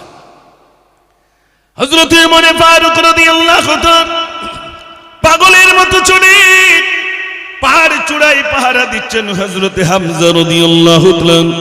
ইয়া রাসূলুল্লাহ, ওমর আসে, ওমর যদি আপনার সঙ্গে সৎ ব্যবহার করে আমি হামজা ছেড়ে দেব, আর যদি অসৎ ব্যবহার করে আমি হামজা ওমরের কল্লা কেটে দেব। আল্লাহর নবী বললেন, ওরে আমার সাহাবারে, ওমর কাশি, ওমর কাশতে দাও, ওমর কাশতে দাও। ওমর আমার কল্লা কাটার জন্য আসে, ওমর আমার কল্লা কাটবে না, কাটবে না, বরং তার কল্লাটা আমার কদমে ছুপে দেবে। ও কি কল্লা কাটবো, কাশতে দাও। ওমর গেলেন, ইয়া রাসূলুল্লাহ বেয়াদবি মাফ করুন, আমার ভুল হয়েছে, আমাকে ক্ষমা করুন। যে ওমর কল্লা কাটতে আসছিল সেই ওমর ইসলামের কলমা পড়ে মুসলমান হয়ে গেলেন। একটু জোরে বলুন না সুবহানাল্লাহ। এবার ওমর বলছেন, ইয়া রাসূলুল্লাহ, আমি চুপটি করে থাকা বান্দা নই, আমি নারায়ে তাকবীর দিতে দিতে যাব। আবু জাহেল দেখুক, আবু লাহাব দেখুক, উতবা দেখুক, শাইবা দেখুক, আমি ওমর ইসলামের কলমা পড়ে মুসলমান হয়ে গেলাম। জোরে বলুন না সুবহানাল্লাহ। যাদের কাছ থেকে আসছিল কল্লা কাটার জন্য, এখন সেইখানে ফিরে যাচ্ছে তাকবীর দিতে দিতে। এমনি মানুষ অবাক হবে না, হবে না ভাই? হযরত ওমর ফারুক রাদিয়াল্লাহু তাআলা তিনি বিরক্তের সহিত কাউকে পরোয়া না করে ইসলাম কবুল করার পরে তাকবীর দিতে দিতে আবু জেহেলের সামনে গিয়ে তাকবীর ধ্বনি দিয়ে প্রমাণ করেছিলেন, আমি ইসলাম কবুল করে নিয়েছি। জোরে বলুন না সুবহানাল্লাহ। এরকম নেতার প্রয়োজন আছে না? না, একটু জোরে বলে। এইরকম নেতার প্রয়োজন। এখন তো মানুষ মারা গেলে দেখবেন কিছু নেতা নেত্রী আসে, আসে না, আসে না ভাই? এমনি সময় আসে না, মরে গেলে আসে, একটু দেখে টেকে চলে যায়। তারপরে বলবে 50 বছরের আগে মরেছে, 60 বছরের আগে মরেছে, কাগজপত্রগুলো জমা দিস। দেখবেন কাগজপত্র জমা দিতে হয় না, হয় না? জমা দিতে হয়। তখন বাপ মরেছে সবে মাত্র 2 দিন 3 দিন হয়েছে, আর কাগজ লে যাচ্ছে, আর এরকম গুলো করলে যাচ্ছে, সবাই জিজ্ঞেস করছে কোথায় যাচ্ছে, তো সে বাপ মরে গেছে, তার টাকা পয়সা পাবে। এখন বাপ মরলি যদি 60 বছরের আগে মরে, তাহলে সরকার কত দিচ্ছে? 2 লাখ। ছেলে তো এমনি ঠ্যাং নাচাবে, কি করে পাই 2 লাখ? টেনশন আর হবে বলে মনে হয়? জোরে বলে। কোনো টেনশন নেই, কি করে 2 লাখ পাবো সেই টেনশন, কি করে 2 লাখ পাবো সেই টেনশন। সত্যি কথা বলুন, এই যে ভান্ডারের টাকা এখন মহিলারা পাচ্ছে, মার্কেট এখন কাদের দখলে? একটু জোরে বলেন। কেন বলেন তো? গাই তেজ এসে গেছে, হ্যাঁ, পকেট গরম হচ্ছে, পুরো মার্কেট দখল। আর বেটা ছেলেদের সব চোখি ছানি পড়েছে, কিচ্ছু চেনে না, না শাড়ি চেনে না লুঙ্গি চেনে। একটা বাইক কিনতে যাচ্ছে, তাও গিন্নির পিছনে করলে যাচ্ছে, চলো তুমি রং পছন্দ করো। এর থেকে আর কি বলবো আল্লাহ। নারীদের সব মার্কেট দখল। আপনাদের তালপুকুরে হয়তো এটা হয় না, মালঞ্চে যান, মাল কিনতে গেলে ফোন নম্বর দিতে হবে। ঠিক বলছি না ভুল বলছি? আপনি যাই কিনবেন আগে বলবে ফোন নম্বর দেন। ফোন নম্বর যেই পেয়ে যাবে, আপনার নাম্বারে দেখবেন SMS আসবে, তারপরে শাড়ির ডিজাইন আসবে, অন্যার ডিজাইন আসবে, এই মাল এসেছে, এই মাল এসেছে, সব আপনার কাছে চলে আসছে। আসছে না? আসছে না? তাহলে আমাদের মেয়েরা আর তাদের ধরে রাখা যাচ্ছে না, সব ময়দানে চলে যাচ্ছে। ঠিক তদ্রূপ সোনার ভাইরা ইসলামকে শেষ করার জন্য বিরাট ভাবে পরিকল্পনা করে একটা টোপ দিয়ে ঈমানটাকে শেষ করার একটা পরিকল্পনা প্রয়াস যেমন ইহুদিরা করেছিল, নাসারা করেছিল, আজও পর্যন্ত ঈমানটাকে শেষ করার জন্য সেই পরিকল্পনা চলছে। জানেন, যখন দেশ থেকে ইংরেজরা চলে যায়, একটা ঔষধ দিয়ে গিয়েছিল, ঔষধটার নাম হলো তাস। এখন আর খুব বেশি লোক খেলে না, আর না তো শীতকাল পড়লি লে চালা, হতো না ভাই। এই তাস খেলার ভিতরে দেখবেন একটা ওই গোলাম রয়েছে, গোলাম মানে চাকর, আর বিবি আছে না? না। এখন এই গোলাম আর বিবি, তার মানে ঈমানটাকে শেষ করা, বলছে আমরা চলে যাচ্ছি, এমন একটা খেলা দেবো যে খেলার ভিতরে তোর ঈমানটা শেষ হবে। আপনারা জানেন কোনদিন এ বিষয়ে? জানেন না। সোনার ভাইরা, ঈমানটাকে শেষ করবার জন্য পরিকল্পনা। বেঁচে থেকে লাভ কি যদি ঈমানটাই না থাকে? ঠিক কিনা ভাই? আমি মুজাফফর বেঁচে আছি, যদি আমার ঈমান না থাকে বাঁচার কোনো লাভ আছে? আমি একটা গজলের ভিতর লিখেছিলাম, আল্লাহ তোমায় আমি ভুলেছি তোমার ওই ঘর, জানি আমি মরিলে আসবে স্বজন, সবাই সেদিন হবে পার। আল্লাহ তোমায় আমি ভুলেছি, ভুলেছি তোমার ওই ঘর। দুনিয়ার মায়া জাল করছে বাঁধন, বেঁধেছে শয়তানি জাল। খুলবে কবে বাঁধন আমার, এসে গেল মৌতের কাল। ভুল পথে কেন আমি হেঁটেছি, বিপদের মুখে আমি পড়েছি।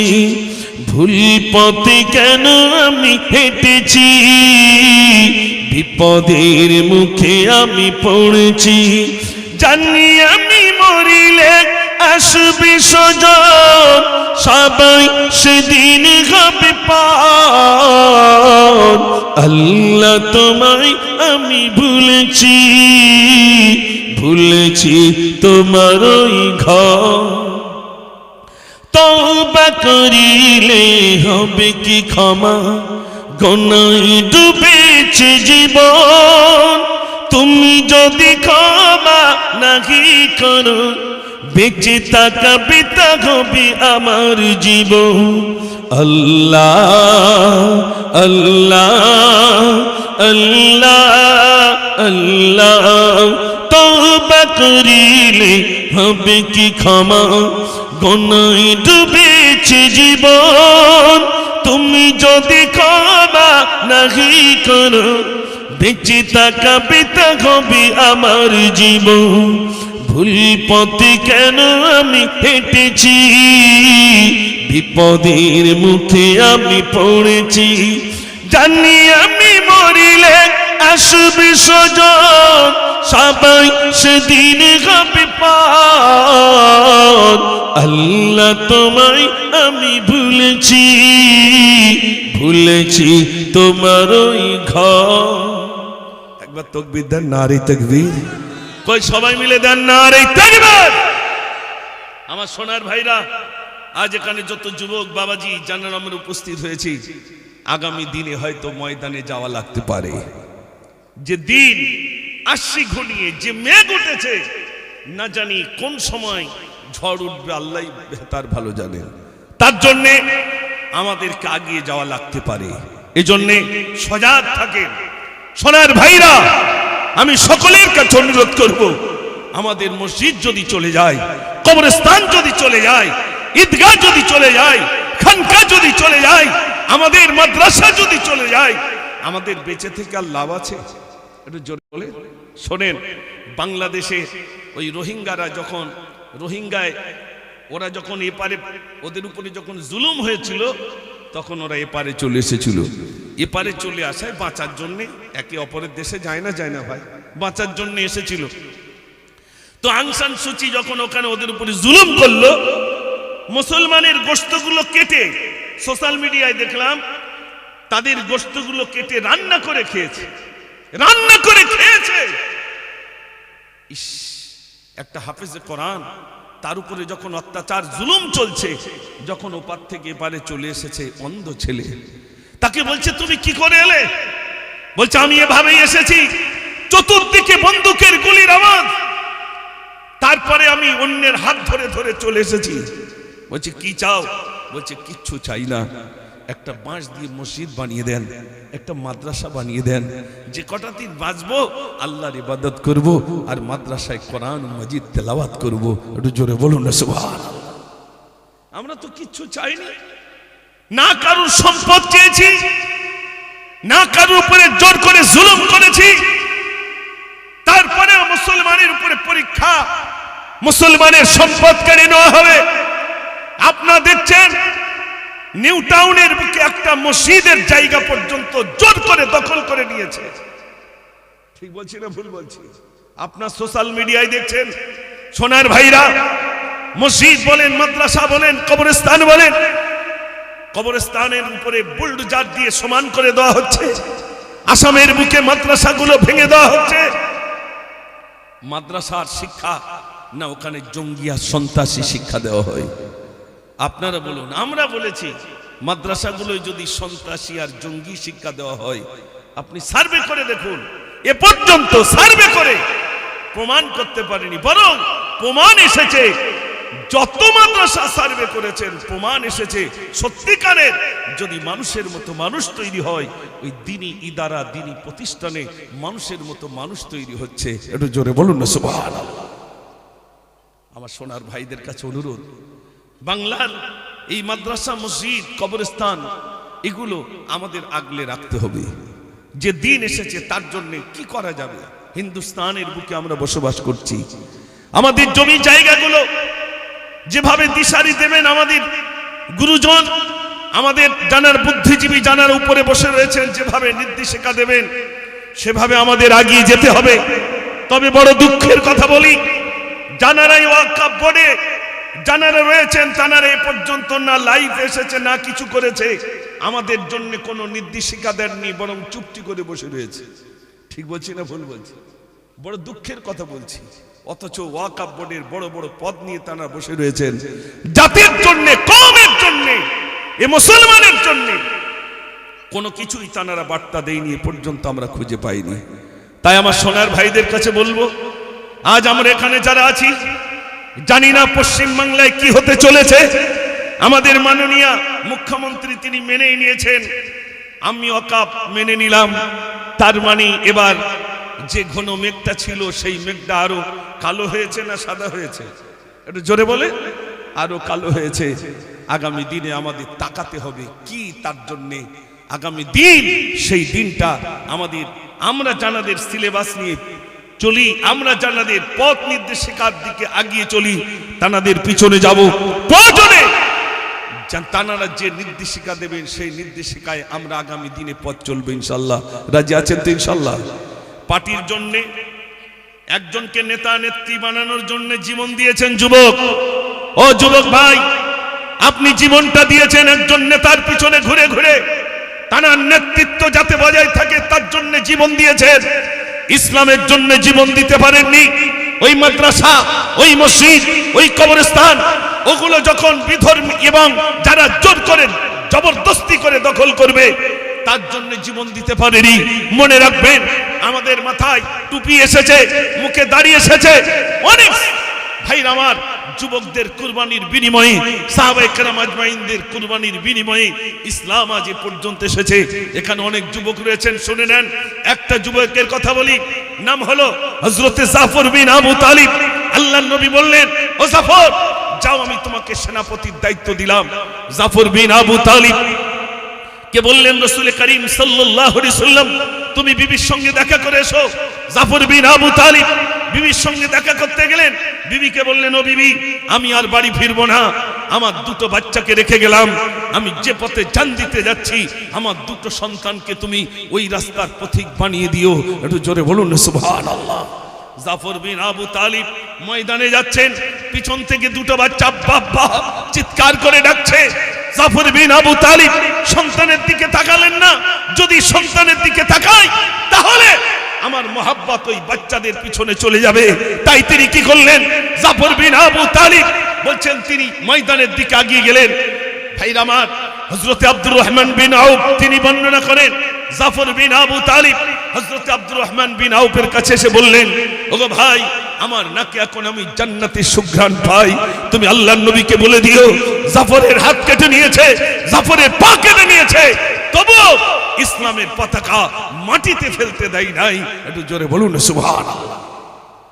শোনেন যুবক ভাইরা, জাফর বিন আবু তালিবকে বন্দী, জাফর বিন আবু তালিব হযরতে আব্দুর রহমান বিন আউফ তিনি বর্ণনা করেন, আমি নজর করে দেখলাম কে যেন ইসলামের পতাকা উঁচু করে রেখেছেন। আমি গুটি গুটি পায়ে এগিয়ে গেলাম, দেখলাম জাফরের দুটো হাত কাটা একদিকে পড়ে, দুটো পা কাটা একদিকে পড়ে, এই ধড়টা কাটা একদিকে পড়ে, শুধু মাথা কাটা একদিকে পড়ে রইল। আমি নজর করে দেখলাম যেদিকে মাথা কাটা, আমি নজর করে দেখলাম জাফর বিন আবু তালিব ইসলামের পতাকা দাঁত দিয়ে কামড়ে ধরে উঁচু করে রেখে দিয়েছে। একটু জোরে বলবেন না সুবহানাল্লাহ। ইসলামের জন্য জান দিয়েছেন, ঝান্ডা নিচেই ফেলতে দেয়নি, উঁচু করে রেখেছেন।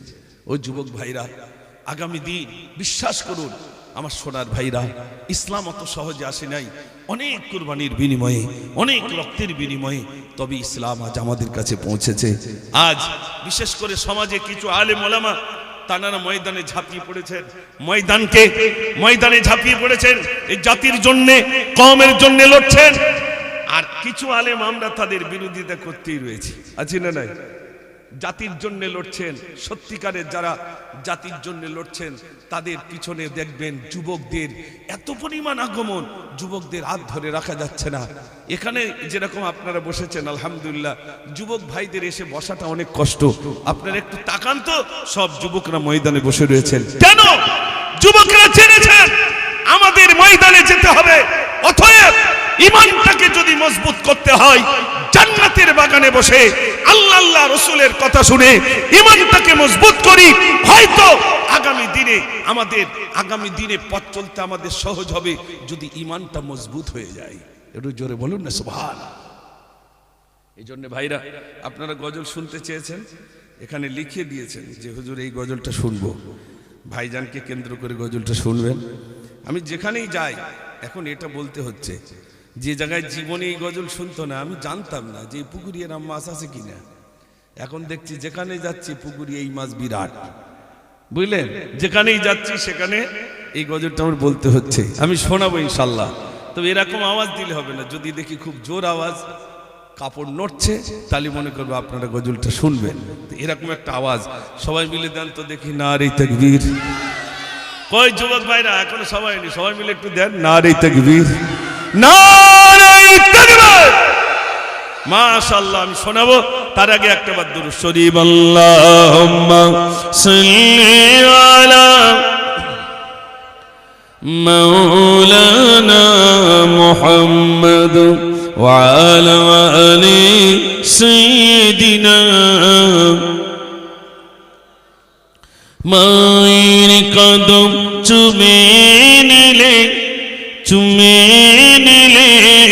খোদার রহমত, মায়ের কদম চুমে নিলে খোদার রহমত। ফুলের সুবাস যতই তাক হবে না মায়ের মতো, মায়ের কদম চুমে নিলে খোদার রহমত। জান্নাত পেতে যদি চাও দিও না মাকে ব্যথা, গর্ভে ধরুন যন্ত্রণা মায়ের দিলে গাথা। কোথায় গেলে পাবো বলো আমার মায়ের মতো, মায়ের কদম চুমে নিলে খোদার রহমত। একবার আওয়াজ দেন নারে তাকবীর, সবাই মিলে দেন নারে তাকবীর। আমি এই গজলটা শোনানোর আগে একবার প্রাণ ভরে দরুদ শরীফ পড়ুন। আল্লাহুম্মা সাল্লি আলা, সবাই পড়েন, মাওলানা মুহাম্মদ ওয়া আলা আলি সাইয়্যিদিনা সাল্লাল্লাহু আলাইহি সাল্লাম। ভাইরা, গজলটা আমি খুব শখ করেই লিখেছিলাম। যাই হোক, এই গজলটা এত পরিমাণ মানে মানুষ শুনেছে বা শুনছে এখনো পর্যন্ত। এই কিছুদিন আগে হলদিয়া গেলাম, হলদিয়া নাম শুনেছেন তো? তো সেখানেও দেখছি বলছে হুজুর এই গজলটা একটু শুনবো। আমি তো অবাক হই। আমি রাত্রে এসেছি তাই কোনো মানুষ, দিনের বেলা আসলে লোক হবে না। কিন্তু আমাদের প্রাণপ্রিয় বড় ভাইজন যদি দিনের বেলা আসে, ময়দানে জায়গা দেওয়া যাচ্ছে বলে মনে হয়। একটু জোরে বলে। তো আমরা সব কি অন্ধভক্ত? কিছু মানুষ বলছে সব অন্ধভক্ত। আচ্ছা, তাহলে চোখলা ভক্ত কারা? সব যদি অন্ধ হয় তাহলে চোখলা কারা? এইসব বলি আর মানাবে বলে মনে হয়? এসব বলে আর ধরে রাখা যাবে না। যুবকরা সব ছুটছে আর শুধু বলছে এরা অন্ধভক্ত। অন্ধভক্ত না, যে যুবক ছিল ওই বাজারে সেই যুবক এসেছে জান্নাতের বাগানে, এটা অন্ধভক্ত? একটু জোরে বলে। কখনো না, বরং কিছু পেয়েছে, না পেলে ছুটে ছুটে এসে আর ময়দানে বসে না। দেখবেন অধিকাংশ যুবক আলহামদুলিল্লাহ আজ এই গজলটা তারা শুনতে চাইছেন। লাখো জনতা হৃদয়ের মনি, আব্বাস ভাইজান তুমি হীরার খনি। লাখো জনতা হৃদয়ের মনি, আব্বাস ভাইজান তুমি হীরার খনি। তুমি আছো বাংলার বীরের ঝঙ্কার, হাসি ভরা মুখ নিয়ে সবালে তাগার। তুমি আছো বাংলার বীরের ঝঙ্কার, হাসি ভরা মুখ নিয়ে সবালে তাগার। কি জাদু মায়া দিয়ে জোড়ালে শুনি, আব্বাস ভাইজান তুমি হীরার খনি। লাখো জনতা হৃদয়ের মনি, আব্বাস ভাইজান তুমি হীরার খনি। লাখো জনতা হৃদয়ের মনি, আব্বাস ভাইজান তুমি হীরার খনি। তোমার পরিচয় বলনি তুমি, কাজ দিয়ে জনতা চিনছো তুমি। তোমার পরিচয় বলনি তুমি, কাজ দিয়ে জনতা চিনছো তুমি। মায়া ভরা মন গুলো জিতছো তুমি, মায়া ভরা মন গুলো জিতছো তুমি। আব্বাস ভাইজান তুমি হীরার খনি। লাখো জনতা হৃদয়ের মনি, আব্বাস ভাইজান তুমি হীরার খনি। দেখি যদি জোর হয় তাহলে আরেক কুলি হবে। নারে তাকবীর। কই সবাই মিলে দেন না নারে তাকবীর। মাশাআল্লাহ। কে কোন জাতি আর বর্ণ ভাষা, সকলে তোমার কাছে গইয়া কাকার। কে কোন জাতি আর বর্ণ ভাষা, সকলে তোমার কাছে গইয়া কাকার। কোথাও তোমার নেই বিভেদি নীতি, আব্বাস ভাইজান তুমি হীরার খনি। লাখো জনতা হৃদয়ের মনি, আব্বাস ভাইজান তুমি হীরার খনি। লাখো জনতা হৃদয়ের মনি, আব্বাস ভাইজান তুমি হীরার খনি। একবার তাকবীর জোরে দেন নারে তাকবীর। সবাই মিলে দেন নারে তাকবীর। এই গজলটা আপনারা শুনতে চেয়েছেন, কবিতাটা আপনাদের কাছে শোনালাম। আলহামদুলিল্লাহ। আমার জন্য দোয়া করবেন। আল্লাহ জানো হকের কথা কিছু জবান থেকে বলিয়ে নেন। সবাই বলুন আমিন। কষ্ট পাচ্ছেন না তো আপনারা? মাশাআল্লাহ। সবে তো একটা দুটো গজল বলেছি, গজল একটু বলবো। আগে গজল বেশি বলতাম, এখন আর খুব বেশি বলা হয় না। তারপরেও ইনশাল্লাহ আপনারা অনেকেই এসেছেন, অনেক যুবক ভাইর এসেছেন। ইনশাল্লাহ আমি দুটো একটি গজল শোনাবো ইনশাল্লাহ। আমি এই যুবক ভাইরা এখানে জানা এসেছেন, আমি বিশ্বাস করুন আপনাদের অনেক অবদান, যুবকদের অনেক অবদান। সেই যুবকদের নিয়ে একটি গজল আমি অনেক আগে লেখা, যদিও এটা বুখারী শরীফের একটি ওয়াকিয়া। সেই ওয়াকিয়াটা আমি গজল আকারে লিখেছিলাম, সেটা আপনাদের কাছে শোনাবো। তার আগে একবার দরুদ শরীফ মহব্বতে আওয়াজ দিয়ে পড়ুন। আল্লাহুম্মা সাল্লি আলা, সবাই পড়ে, মাওলানা মুহাম্মদ ওয়া আলা আলি সাইয়্যিদিনা।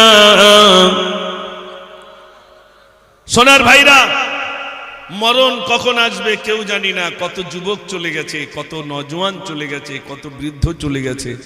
আমি মুজাফফর, আমার দাড়ি চুল পেকে গেছে, মাথার চুলও পেকে গেছে। বিশ্বনবী সাল্লাল্লাহু আলাইহি সাল্লামের দাড়ি চুল মোবারক পেকে গেছে। সাহাবারা বললেন, ইয়া রাসূলুল্লাহ, আপনার দাড়ি চুল মোবারক পেকে গেছে। আল্লাহ রাসূল বললেন, আমার দাড়ি চুল পাকি নাই, বরং মৃত্যুর চিঠি এসেছে। কিসের চিঠি এসেছে ভাই? মৃত্যুর চিঠি এসেছে। আর আমাদের চুল পেকে গেলে জিজ্ঞেস করে, ভাই চুল পেকে যাচ্ছে, তাহলে গ্যাস হচ্ছে তো এই জন্য পেকে যাচ্ছে। গ্যাস হচ্ছে কি? মৃত্যুর চিঠি দিয়ে যাচ্ছে, খবর নাই। এই জন্য ভাইরা, মৃত্যুর চিঠি আমাদের কাছে অনেকের এসে গেছে। তৈরি হন, সাবধান হন। কখন ডাক আসবে জানি না, কোন মুহূর্তে ডাক আসবে জানি না, চলে যাওয়া লাগবে। তবে গরিবের জন্য একটা বিরাট ফ্যাসিলিটি কি বলুন তো? গরিবরা ধনী ব্যক্তিদের থেকে 500 বছর আগে গরিবরা দয়ার জান্নাতে চলে যাবে। একটু জোরে বলুন না সুবহানাল্লাহ।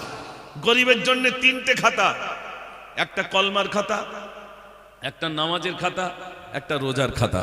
কটা খাতা হলো? 3টে।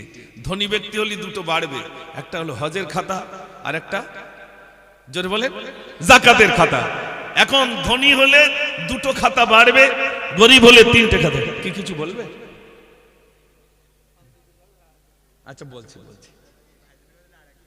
আর একবার বলতে হবে। আচ্ছা শেষ বেলায় আচ্ছা শেষ বেলায় বলবো, শেষ বেলায় বলবো বসে শেষ বেলায় আর একবার শোনাবো ইনশাল্লাহ। আর একটা সম্প্রীতির কবিতা শোনাতে হবে, তাই তো? দেখেন সম্প্রীতির কথা বলতে আমরা তো সবসময় এগুলো সম্প্রীতির কথা বলি আলহামদুলিল্লাহ। আমি ভারতবাসী ভালোবাসি মহান আমার দেশ, আমি গর্ব করি ফখর করি ভারত আমার দেশ।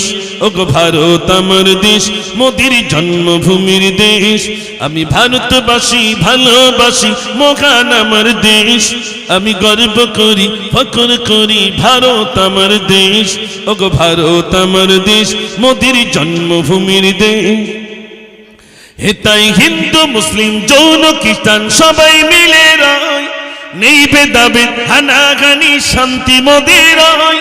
হেতাই হিন্দু মুসলিম জৈন খ্রিস্টান সবাই মিলে রয়, নেই ভেদাভেদ হানাহানি শান্তি মোদের রয়। মোদের জন্মভূমি ভারত ভূমি নয়ন ভোলা দেশ, ওগো ভারত আমার দেশ মোদির জন্মভূমির দেশ, আমি ভারতবাসী ভালোবাসি মহান আমার দেশ, আমি গর্ব করি ফখর করি ভারত আমার দেশ। ওগো ভারত আমার দেশ মোদির জন্মভূমির দেশ। একবার তাকবীর জোরে হবে, নারে তাকবীর, সবাই মিলে দেন নারে তাকবীর। স্বাধীনতা আল্লাহ জানা তাদের কথা নাই, কোন ভারতে আছি মোরা বলতে পারো ভাই। স্বাধীনতা আল্লাহ জানা তাদের কথা নাই, কোন ভারতে আছি মোরা বলতে পারো ভাই। তাদের রক্তদানে শ্রম দানে এই শস্য শ্যামল দেশ, ওগো ভারত আমার দেশ মোদির জন্মভূমির দেশ, আমি ভারতবাসী ভালোবাসি মহান আমার দেশ, আমি গর্ব করি ফখর করি ভারত আমার দেশ। ওগো ভারত আমার দেশ মোদির জন্মভূমির দেশ। নারে তাকবীর। ভাইরা গজল বলা যদিও ছেড়ে দিয়েছি, তা আবার নতুন করে যেন বলতে হচ্ছে আবার। এর আগে ছেড়ে দিয়েছিলাম একরকম, যার বলবো না, কিন্তু বর্তমান আমাকে বলতেই হচ্ছে। কেন জানেন? প্রতিবাদীমূলক কবিতা অনেক বলেছি, আবার যেন নতুন করে আবার ময়দানে নামতে হচ্ছে যে প্রতিবাদ করতে হবে। প্রতিবাদ করতে হবে না? হবে না? হবে। লিখেছিলাম কি জানেন? অধিকার পাও যদি এই ধরা বাগানে, চেয়ে নাও কেড়ে নাও পাবে না কুশয়নে। অধিকার পাও যদি এই ধরা বাগানে, চেয়ে নাও কেড়ে নাও পাবে না কুশয়নে। ভারত স্বাধীন হল রক্তে যাদের, ইতিহাসে নাম নেই আজ তাদের। গুটি কত লোক নিয়ে হয়নি স্বাধীন, ইংরেজ মেরেছিল আলেম সেদিন। তবে কেন বল এলো যাও ওখানে, তবে কেন বল এলো যাও ওখানে, সন্ত্রাস বল কেন মুখে সেখানে। অধিকার অধিকার পাও যদি এই ধরা বাগানে, চেয়ে নাও কেড়ে নাও পাবে না কুশয়নে। আমাদের তো লকআপ, কত লকআপ দিচ্ছে তার ঠিক নাই। সন্ত্রাসী, জঙ্গি, লুঙ্গি পরা, রোহিঙ্গা, তালিবান, মৌলবাদী, বলছে না বলছে না? এখন এই কথাগুলো যা বলছে, কলকাতার বুকে একজন মহিলা সাংবাদিকদের সামনে বলল আমরা মুসলিম মুক্ত বাংলা চাই। বলেছে না বলেনি? জোরে বলে, মুসলিম মুক্ত বাংলা চাই। কেউ প্রতিবাদ করেছে বলে মনে হয়? তাকে অ্যারেস্ট করেছে? কথা বলে, সে বন্দী হয়নি। যে বলল মুসলিম মুক্ত বাংলা চাই তাকে বন্দী করেনি সরকার, পুলিশ প্রশাসন তাকে বন্দী করেনি। যে মাদ্রাসা মসজিদ ওয়াকফ সম্পদের জন্য ময়দানে নামলো তাকেই অ্যারেস্ট করলো, বন্দী করলো। মানে বুঝতে পারছেন খবর? যে সন্ত্রাসী বলল, যে জঙ্গি বলল, যে তালিবান বলল, যে রোহিঙ্গা বলল, যে লুঙ্গিপরা বলল, যে মৌলবাদী বলল, যে সাম্প্রদায়িক উস্কানিমূলক বক্তব্য রাখলো, বাংলায় যে বিশৃঙ্খলা সৃষ্টি করার জন্য, হিন্দু মুসলিমের ঐক্যকে যিনি বিনষ্ট করার জন্য বিভিন্ন উস্কানিমূলক বক্তব্য রাখলো, তাকে পুলিশ অ্যারেস্ট করলো না। অ্যারেস্ট করলো কাকে? যিনি ওয়াকফ সম্পদের জন্য, নিজের সম্পদের জন্য, নিজেদের এক কথায় নিজের বলতে আল্লাহর সম্পদের জন্য যিনি ময়দানে নামলেন, তা নাকি বন্দী করা হলো। এই হচ্ছে আমাদের বিশেষ করে বাংলা। ঠিক বলছি না ভুল বলছি ভাই? এই জন্যে আমার সোনার ভাইরা, এখানে আজ যারা আমরা আছি, মনে রাখবেন বাদশার বিরুদ্ধে আঙুল তোলা কিন্তু অনেক কষ্ট। যে দেশে বাস করবেন সেই দেশে বাদশার বিরুদ্ধে আঙুল তোলাটা অনেক কষ্ট না? কষ্ট না ভাই? আপনার উপরে বিভিন্ন রকম আঘাত আসবে। বাদশার উপরে কথা বলা মানে অত সহজ? অত সহজ?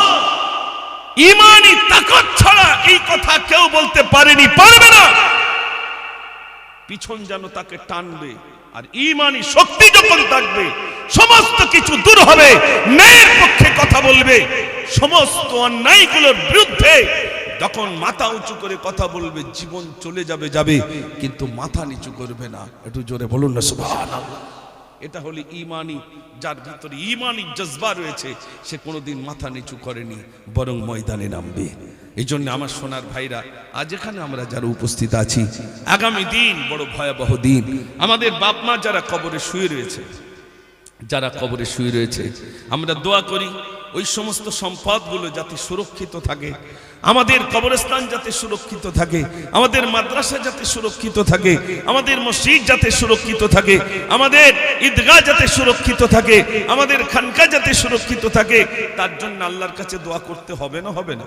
আর জোরে বলে আল্লাহর কাছে দোয়া করতে হবে, আর প্রয়োজনে ময়দানে নামতে হবে। আল্লাহ যেন আমাদেরকে সুমতি দান করেন। সবাই বলুন আমিন।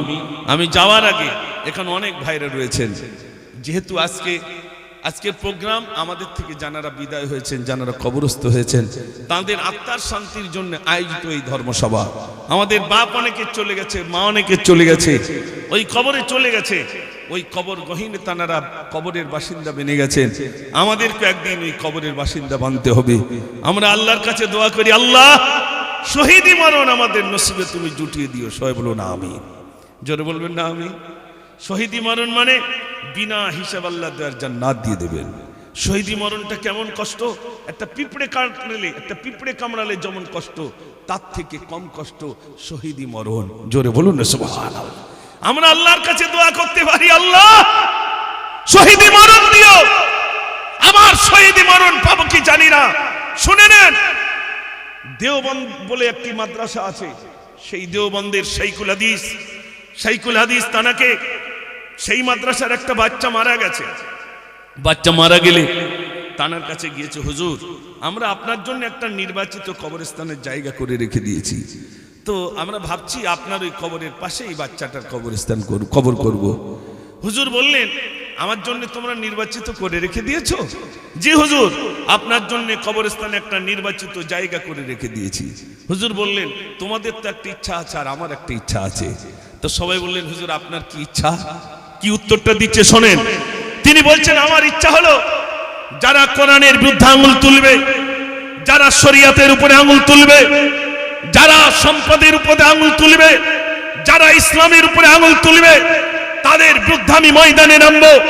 তারা আমাকে ধরবে, জবাই করবে, আমার শরীরের গোশতগুলো তারা টুকরা টুকরা করবে, হিন্দুস্তানের জমিনে তারা ছড়িয়ে দেবে, তারা হিন্দুস্তানের বিভিন্ন জায়গায় তারা ছড়িয়ে দেবে। আর কিয়ামতের দিন সবাই যখন নিজ নিজ কবর থেকে উঠবে, আর আমার গোশতগুলো যেহেতু হিন্দুস্তানের প্রান্তে প্রান্তে ছড়িয়ে রয়েছে, ওই গোশতগুলো সব একত্রিত যেদিন হবে, ওই মৃত্যুটা আমার কাছে সব থেকে আনন্দের মৃত্যু। একটু জোরে বলুন না সুবহানাল্লাহ। কথা বুঝতে পারছেন ভাই? যে আমি ওই মৃত্যু কামনা করি, জামান মৃত্যুর পরে আমার গোশতগুলো টুকরা টুকরা করে হিন্দুস্তানের ভিন্ন ভিন্ন প্রান্তে ছড়িয়ে দেবে। কেন? আমি কোরআনের পক্ষে কথা বলবো, আমি হাদিসের পক্ষে কথা বলবো, আমি রাসূলের পক্ষে কথা বলবো, আমি শরীয়তের পক্ষে কথা বলবো। এই কথা বলতে যে যারা আমাকে ক্ষতবিক্ষত করবে, আমাকে জবাই করে দেবে, আমাকে শহীদ করে দেবে, আমার গোশতগুলো টুকরা টুকরা করে হিন্দুস্তানের ভিন্ন ভিন্ন প্রান্তে ছড়িয়ে দেবে, ওই মরণটা আমার কাছে সব থেকে আনন্দের। আর আমরা কি মরণ কামনা করছি ভাই? আমরা তো ওই মরণ কামনা করি। আল্লাহ যেন আমাদেরকে শহীদি মরণ নসিব করেন। সবাই বলুন আমিন। মাওলানা দিলওয়ার হোসেন সাইদি বাংলাদেশ, তিনি শিখিয়ে দিয়েছেন না দেননি? একটু জোরে বলেন। যদিও পার্শ্ববর্তী দেশ, তিনি দুনিয়াবাসীকে শিখিয়ে দিয়েছেন, অন্যের বিরুদ্ধে তিনি মাথা নত করেননি। তবে আল্লাহর কাছে এই দোয়া করেছিলেন, আল্লাহ আমি বদনাম নিয়ে মরতে চাই না, আমি জেনা ব্যভিচারের অপবাদ নিয়ে মরতে চাই না। আমাকে ওই মরণ দিও, আমাকে শহীদি মরণ আমি কামনা করি, আমি শাহাদাতের তামান্না কামনা করি। আল্লাহ আমার শাহাদাতি মরণ তুমি নসিব করো। আল্লাহ তানাকে শাহাদাতি মরণ, তানাকে শহীদি মরণ নসিব করেছেন। জোরে বলুন না সুবহান। বেঁচে যখন ছিলেন তিনি বেঁচে থাকতে যা বলেছেন, মরণের পরে বেঁচে থাকতে যা বলেছেন আমরা তা দেখতে পাচ্ছি না ভাই? আমরা তা প্রকাশ্যে দেখতে পাচ্ছি। একেবারে যে কোর্টে আপিল করা হলো দেলওয়ার হোসেন সাঈদীর আপনার ফাঁসির রায়, যেখানে রায় ঘোষণা করা হলো, সেই জায়গায় যিনি ক্ষমতায় ছিলেন এখন তানার রায় ঘোষণা হলো তার ফাঁসি হবে। তাই তো নাকি ভাই? আমি নিয়ত করেছিলাম যতদিন থাকবে ততদিন বাংলাদেশ যাব না, আমি গেলে আমার বন্দি করবে। সেই সময় ছিল কেন জানেন, আমি একটা গজল লিখেছিলাম, কি অপরাধীর জন্য কারাগারে করো গণ্য। তখন দেলওয়ার হোসেন সাঈদী হায়াতে ছিলেন, তাই লিখেছিলাম, হাজার হাজার মাসুম শিশুকে মেরেছ, ওলামাদের কি কারাগার তুমি রেখেছ। বড় বড় আলেমদেরকে কারাগারে বন্দী করেছিল, ছোট ছোট বাচ্চাদেরকে শেষ করেছিল। আজ ভারতে যদিও লুকিয়ে রয়েছে, কি হবে আল্লাহই জানে। ফাঁসির রায় হয়েছে না হয়নি? একটু জোরে বলে। সে নাগরিকত্ব পাচ্ছে, সে নাকি সুন্দরভাবে রয়েছে, সে বৈধভাবে রয়েছে, আর আমরা ইলেকশনে ভোট দিয়েছি, আমরা তাহলে অবৈধ? একটু জোরে বলে। আমাদেরকে এসআইআর করা হচ্ছে কেন না? আমি ভারতের নাগরিক কিনা তার প্রমাণ। তাহলে আগে যদি প্রমাণ দিতে হয়, তাহলে যিনি মসনদে বসে রয়েছেন তিনি কি বৈধ? কথা বলেন আমার সঙ্গে, তিনি কি বৈধ? না, তিনি অবৈধ। তাহলে আগে তানাকে চেয়ার থেকে সরান, নিজেকে আপনার চেয়ার থেকে সরার দরকার ছিল, তারপরে যদি এসআইআর হতো সেটা মানা যেত। এখন আমাদের ভোটেই তানারা মুখ্যমন্ত্রী, প্রধানমন্ত্রী, আরো যত মন্ত্রী সব আমাদের ভোটেই। এখন আমাদেরকে আবার প্রমাণ করতে হচ্ছে যে আমি হিন্দুস্তানের নাগরিক কি না। ঠিক বলছি না ভুল বলছি ভাই? ইস, এটা বড় দুঃখের, দুঃখের ছাড়া অন্য কিছু নয় সোনার ভাইরা। এই জন্য বলবো, এসআইআর বলেন, এমপিআর বলেন, এনআরসি বলেন, আমরা পক্ষে। পক্ষে না বিপক্ষে? একটু জোরে বলে। আমরা পক্ষে। আমরা কি করব? আমরা সাধারণ জনগণ, আমরা পক্ষে। ও যখন যাক, এই আজকে একরকম আইন করবে, কাল একরকম আইন করবে, তারপরের দিন একরকম আইন করবে। আপনাকে শুধু ছুটতে হবে। এই যে অনেকে এখানে রয়েছেন, সত্যি কথা বলেন, আমাদের এই যে আই কার্ডে বলেন, আধার কার্ডে, প্যান কার্ডে যে ভুলগুলো, ওটা আমরা নিজেরাই ভুল করে এসেছি বলে মনে হয়? আমরা তো ভুল করিনি। আমরা সাধারণ খেটে খাওয়া মানুষ। আমাদেরকে জিজ্ঞেস করেছে তোমার নাম কি? আমি বলেছি আমার নাম এই। ও আল্লাহ, মোল্লা লিখছে MOLLY, মোল্লা হয়? MOLLY, মোল্লা। তার মানে কত শিক্ষিত মানুষ ওখানে বসিয়েছে, মোল্লা বানান লিখতে পারে না। এখন এই না, আমরা তো জানি না, যাও নাম লেখা হয়ে গেছে। সব স্কুলে সব তখন নতুন নতুন ল্যাপটপ এসছে, ল্যাপটপ নিয়ে সব বসলো। আমার মনে হচ্ছে বিরাট ব্যাপার, ল্যাপটপ তো জীবনে আপনার দেখিনি ওইসব। তারপরে কম্পিউটার নিয়ে সব বসলো, সব দেখানি, সব এসে বসলো, ব্যাস সব এসে বসে গিয়ে আর নাম কি? অমুক, নাম লিখলো।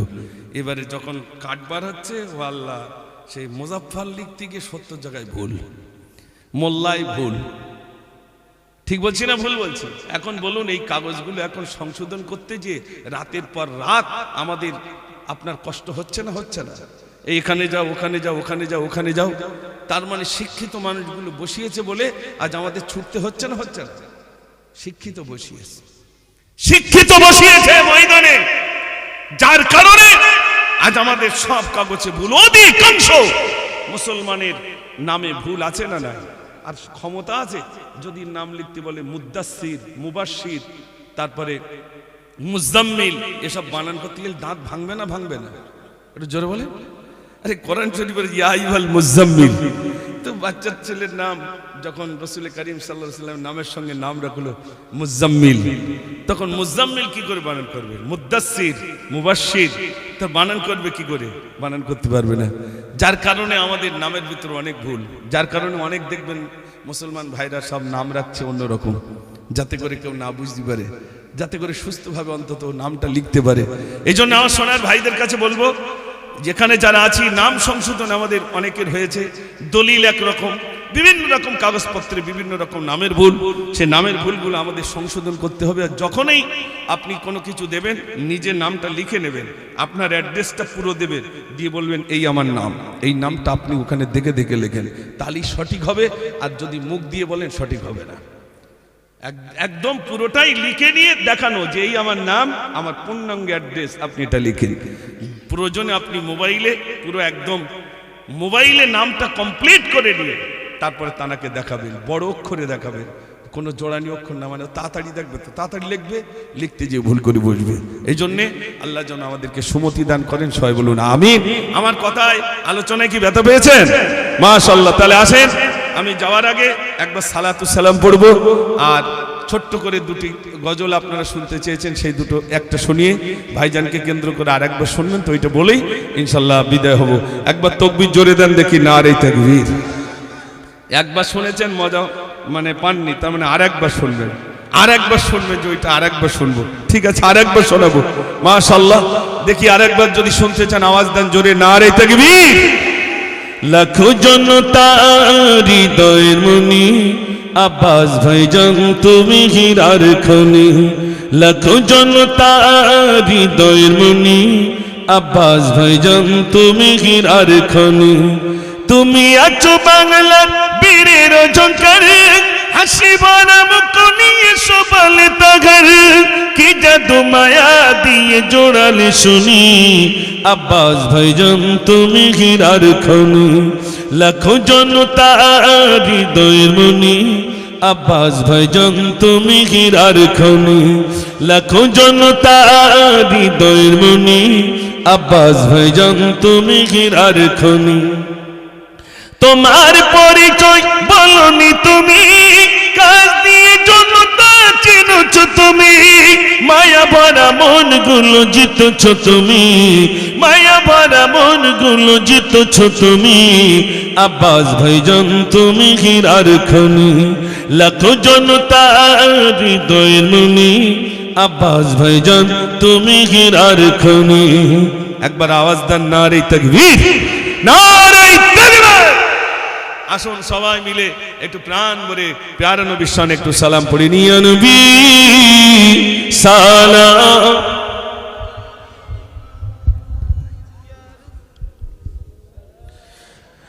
যারা বাইরে আছেন সব ভিতরে আছেন, সব ভিতরে আছেন। নবীজি রাব্বা আব্দুল্লাহ, নবীজি আম্মা আমিনা, নবীজি দুধমা হালিমা, নবীজি রওজা মদিনা। ইয়া নবী সালামু আলাইকা ইয়া রাসূল, ইয়া হাবিব সালামুন আলাইকা, সালাওয়াতুল্লাহ। তাইফে দুষ্ট ছেলেরা মোর নবীকে পাগল বলিয়া মারিল পাথর ছুড়িয়া, উঠিল আরশ কাঁপিয়া। ইয়া নবী সালামুন, ইয়া রাসূল সালামুন, ইয়া হাবিব সালাম, সালাওয়াতুল্লাহ। সবাই বসে পড়ুন। ইয়া রাব্বি সাল্লিম।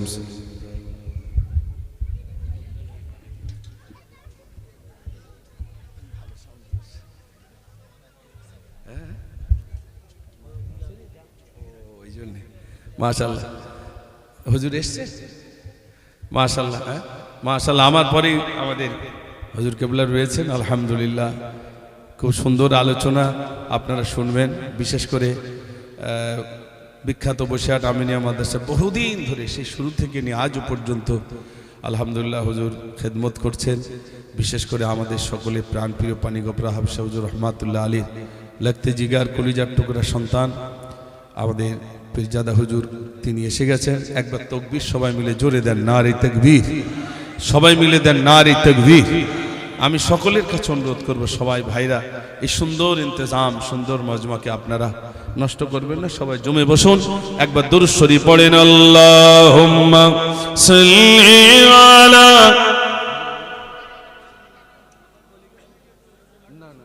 আমার অনেক দূরে দাওয়াত রয়েছে, থাকা যাবে না। না বলি কিছু একটু ডাকেন, ডাকেন। জি জি আচ্ছা বলছি, নিয়ে আসেন হুজুর, নিয়ে আসেন। ভাইরা আমি সংক্ষেপে কিছু আপনাদের কাছে পর্যন্ত প্রায় 2 ঘন্টা আলোচনা রাখলাম। আমার আলোচনায় কি আপনার ব্যথা পেয়েছেন? জোরে বলেন। হয়তো কিছু কথা আপনাদের কাছে শেয়ার করেছি যেটা বর্তমান প্রয়োজন। বর্তমান কিছু কথা আমাদের শোনার বিরাট প্রয়োজন ছিল, সেগুলো আপনাদের কাছে কিছু শেয়ার করেছি। এই কথাগুলো আপনারা নিজেরাই ভাববেন, বুঝবেন, জানবেন। আগামী দিন তার জন্যে নিজেকে তৈরি হওয়া। এই জন্য সোনার ভাইরা বর্তমান পরিস্থিতির উপরে লক্ষ্য রেখে কিছু কথা আপনাদের কাছে শেয়ার করেছি। আল্লাহ পাক যেন শোনা বলার থেকে বেশি বেশি আমল করার তৌফিক আমাদের নসিবে কবুল করেন, বলুন আমিন। ভাইরা অনেক সোনার ভাইরা এখানে এসেছেন। আমি যাওয়ার আগে ছোট্ট একটি গজল বলে আপনাদের থেকে বিদায় হব, যেহেতু আমার এই কাছাকাছি এখানে আসার মতো পরিস্থিতি ছিল না। এখান থেকে আরও এক জায়গায় যেতে হবে। হয়তো অনেকে মনে করবেন 2-3 জায়গায় হুজুরদের দাওয়াত, আসলে তা না। এক জায়গায় করলে ভালো হয়, আমার শরীরটাও ভালো থাকে, কিন্তু পরিস্থিতি এমন, মহব্বতের মানুষ যখন ডাক দেয় তখন যেতে হয় না, হয় না। আমি পরিশেষে এই গল্পটা বলার আগে একটু বলি। 2টি মাদ্রাসা আল্লাহ করার সুযোগ দিয়েছেন, একটা ছেলেদের, একটা মেয়েদের। মেয়েদের যে মাদ্রাসাটা করা হয়েছে সেটা আমাদের সাতচূড়া অবস্থিত মাদ্রাসা জাহিদা লিল বানাত। সেই বানাতের এই মাদ্রাসাটা হলো ওই বানাতের, অর্থাৎ জাহিদা লিল বানাতের শাখা মাদ্রাসা হাফিজা লিল বানাত। আমি যেটা বানিয়েছি মাদ্রাসা হাফিজা লিল বানাত, এর অ্যাডমিশন টেস্ট আপনার মেয়েরা পরীক্ষা দিতে পারবে, পরীক্ষা দিয়ে আর কি ফর্ম নিতে পারবে। সেটা হলো 15ই ডিসেম্বর থেকে নিয়ে 31শে ডিসেম্বর পর্যন্ত। আর 1 জানুয়ারি থেকে আমরা ক্লাস চালু করব। যদি কোনো ভাই কলিজার টুকরি মেয়েটাকে ভর্তি করতে চান, আমরা প্রায় আমাদের ক্যাপাসিটি 150-র অধিক মেয়ে রাখার, কিন্তু আমরা 150-র অধিক মেয়ে রাখবো না। আমরা একেবারে সৎখানি মেয়ে রাখবো, তার বেশি রাখবো না। ক্যাপাসিটি অনেক বেশি, কিন্তু অত মেয়ে আমরা রাখবো না। আমরা ক্লাস 4 থেকে নিয়ে 8 পর্যন্ত আপাতত ক্লাস খোলা হচ্ছে। ঠিক জাহিদা মাদ্রাসায় যে সাবজেক্ট, যে পুস্তকগুলো ওখানে পড়ানো হয়, আমাদের এই হাফিজা লিল বানাতে আমার ওখানে ঠিক সেই পুস্তকগুলো, সেই বইগুলো সিলেবাস অনুযায়ী ওখানেও তাই পড়ানো হবে। এবং বিশেষ করে আপনার প্রাক্তন শাইখুল হাদিস বসিরহাট আমিনিয়া মাদ্রাসার জনাব আলহাজ হযরত মাওলানা আবু বকর সাহেব হুজুর, তিনি এখন জাহিদা মাদ্রাসার তিনি শাইখুল হাদিস, তিনি ওই মাদ্রাসার দেখভালও করছেন। আলহামদুলিল্লাহ, তিনি স্বতঃস্ফূর্তভাবে তিনি বলেছেন যে ইনশাল্লাহ আমি ওই মাদ্রাসার দেখভাল করব, তিনি দায়িত্ব নিয়েছেন। এই জন্য আমার ভাইরা এখানে যারা আছেন, আপনারা যদি আপনাদের কলিজার টুকরি মেয়েটাকে ভর্তি করতে চান যোগাযোগ করবেন। আর যাওয়ার আগে এই ছোট্ট গজলটা বলে বিদায় হব। পূর্ণিমারি চাঁদ জলে মা আমিনারি কোলে, মায়া মিনারি কোলে, মায়া মিনারি কোলে, দুর্বল তুমি চলে মা হালিমা চলে, আগিয়ে ছিল যে উঠনি পিছে সকলে পড়ে, শেষ জামানা নবী আছে হালিমার কোলে। ভাই হুজুর আসছেন, একটু সবাই তাকবীর দেন, নারে তাকবীর। এরা সবাই মিলে দেন, জোরে আওয়াজ দিয়ে দেন নারে তাকবীর। আমাদের প্রাণপ্রিয় হুজুর কেবল একটু জোরে বলুন জিন্দাবাদ, নারে তাকবীর, নারে তাকবীর।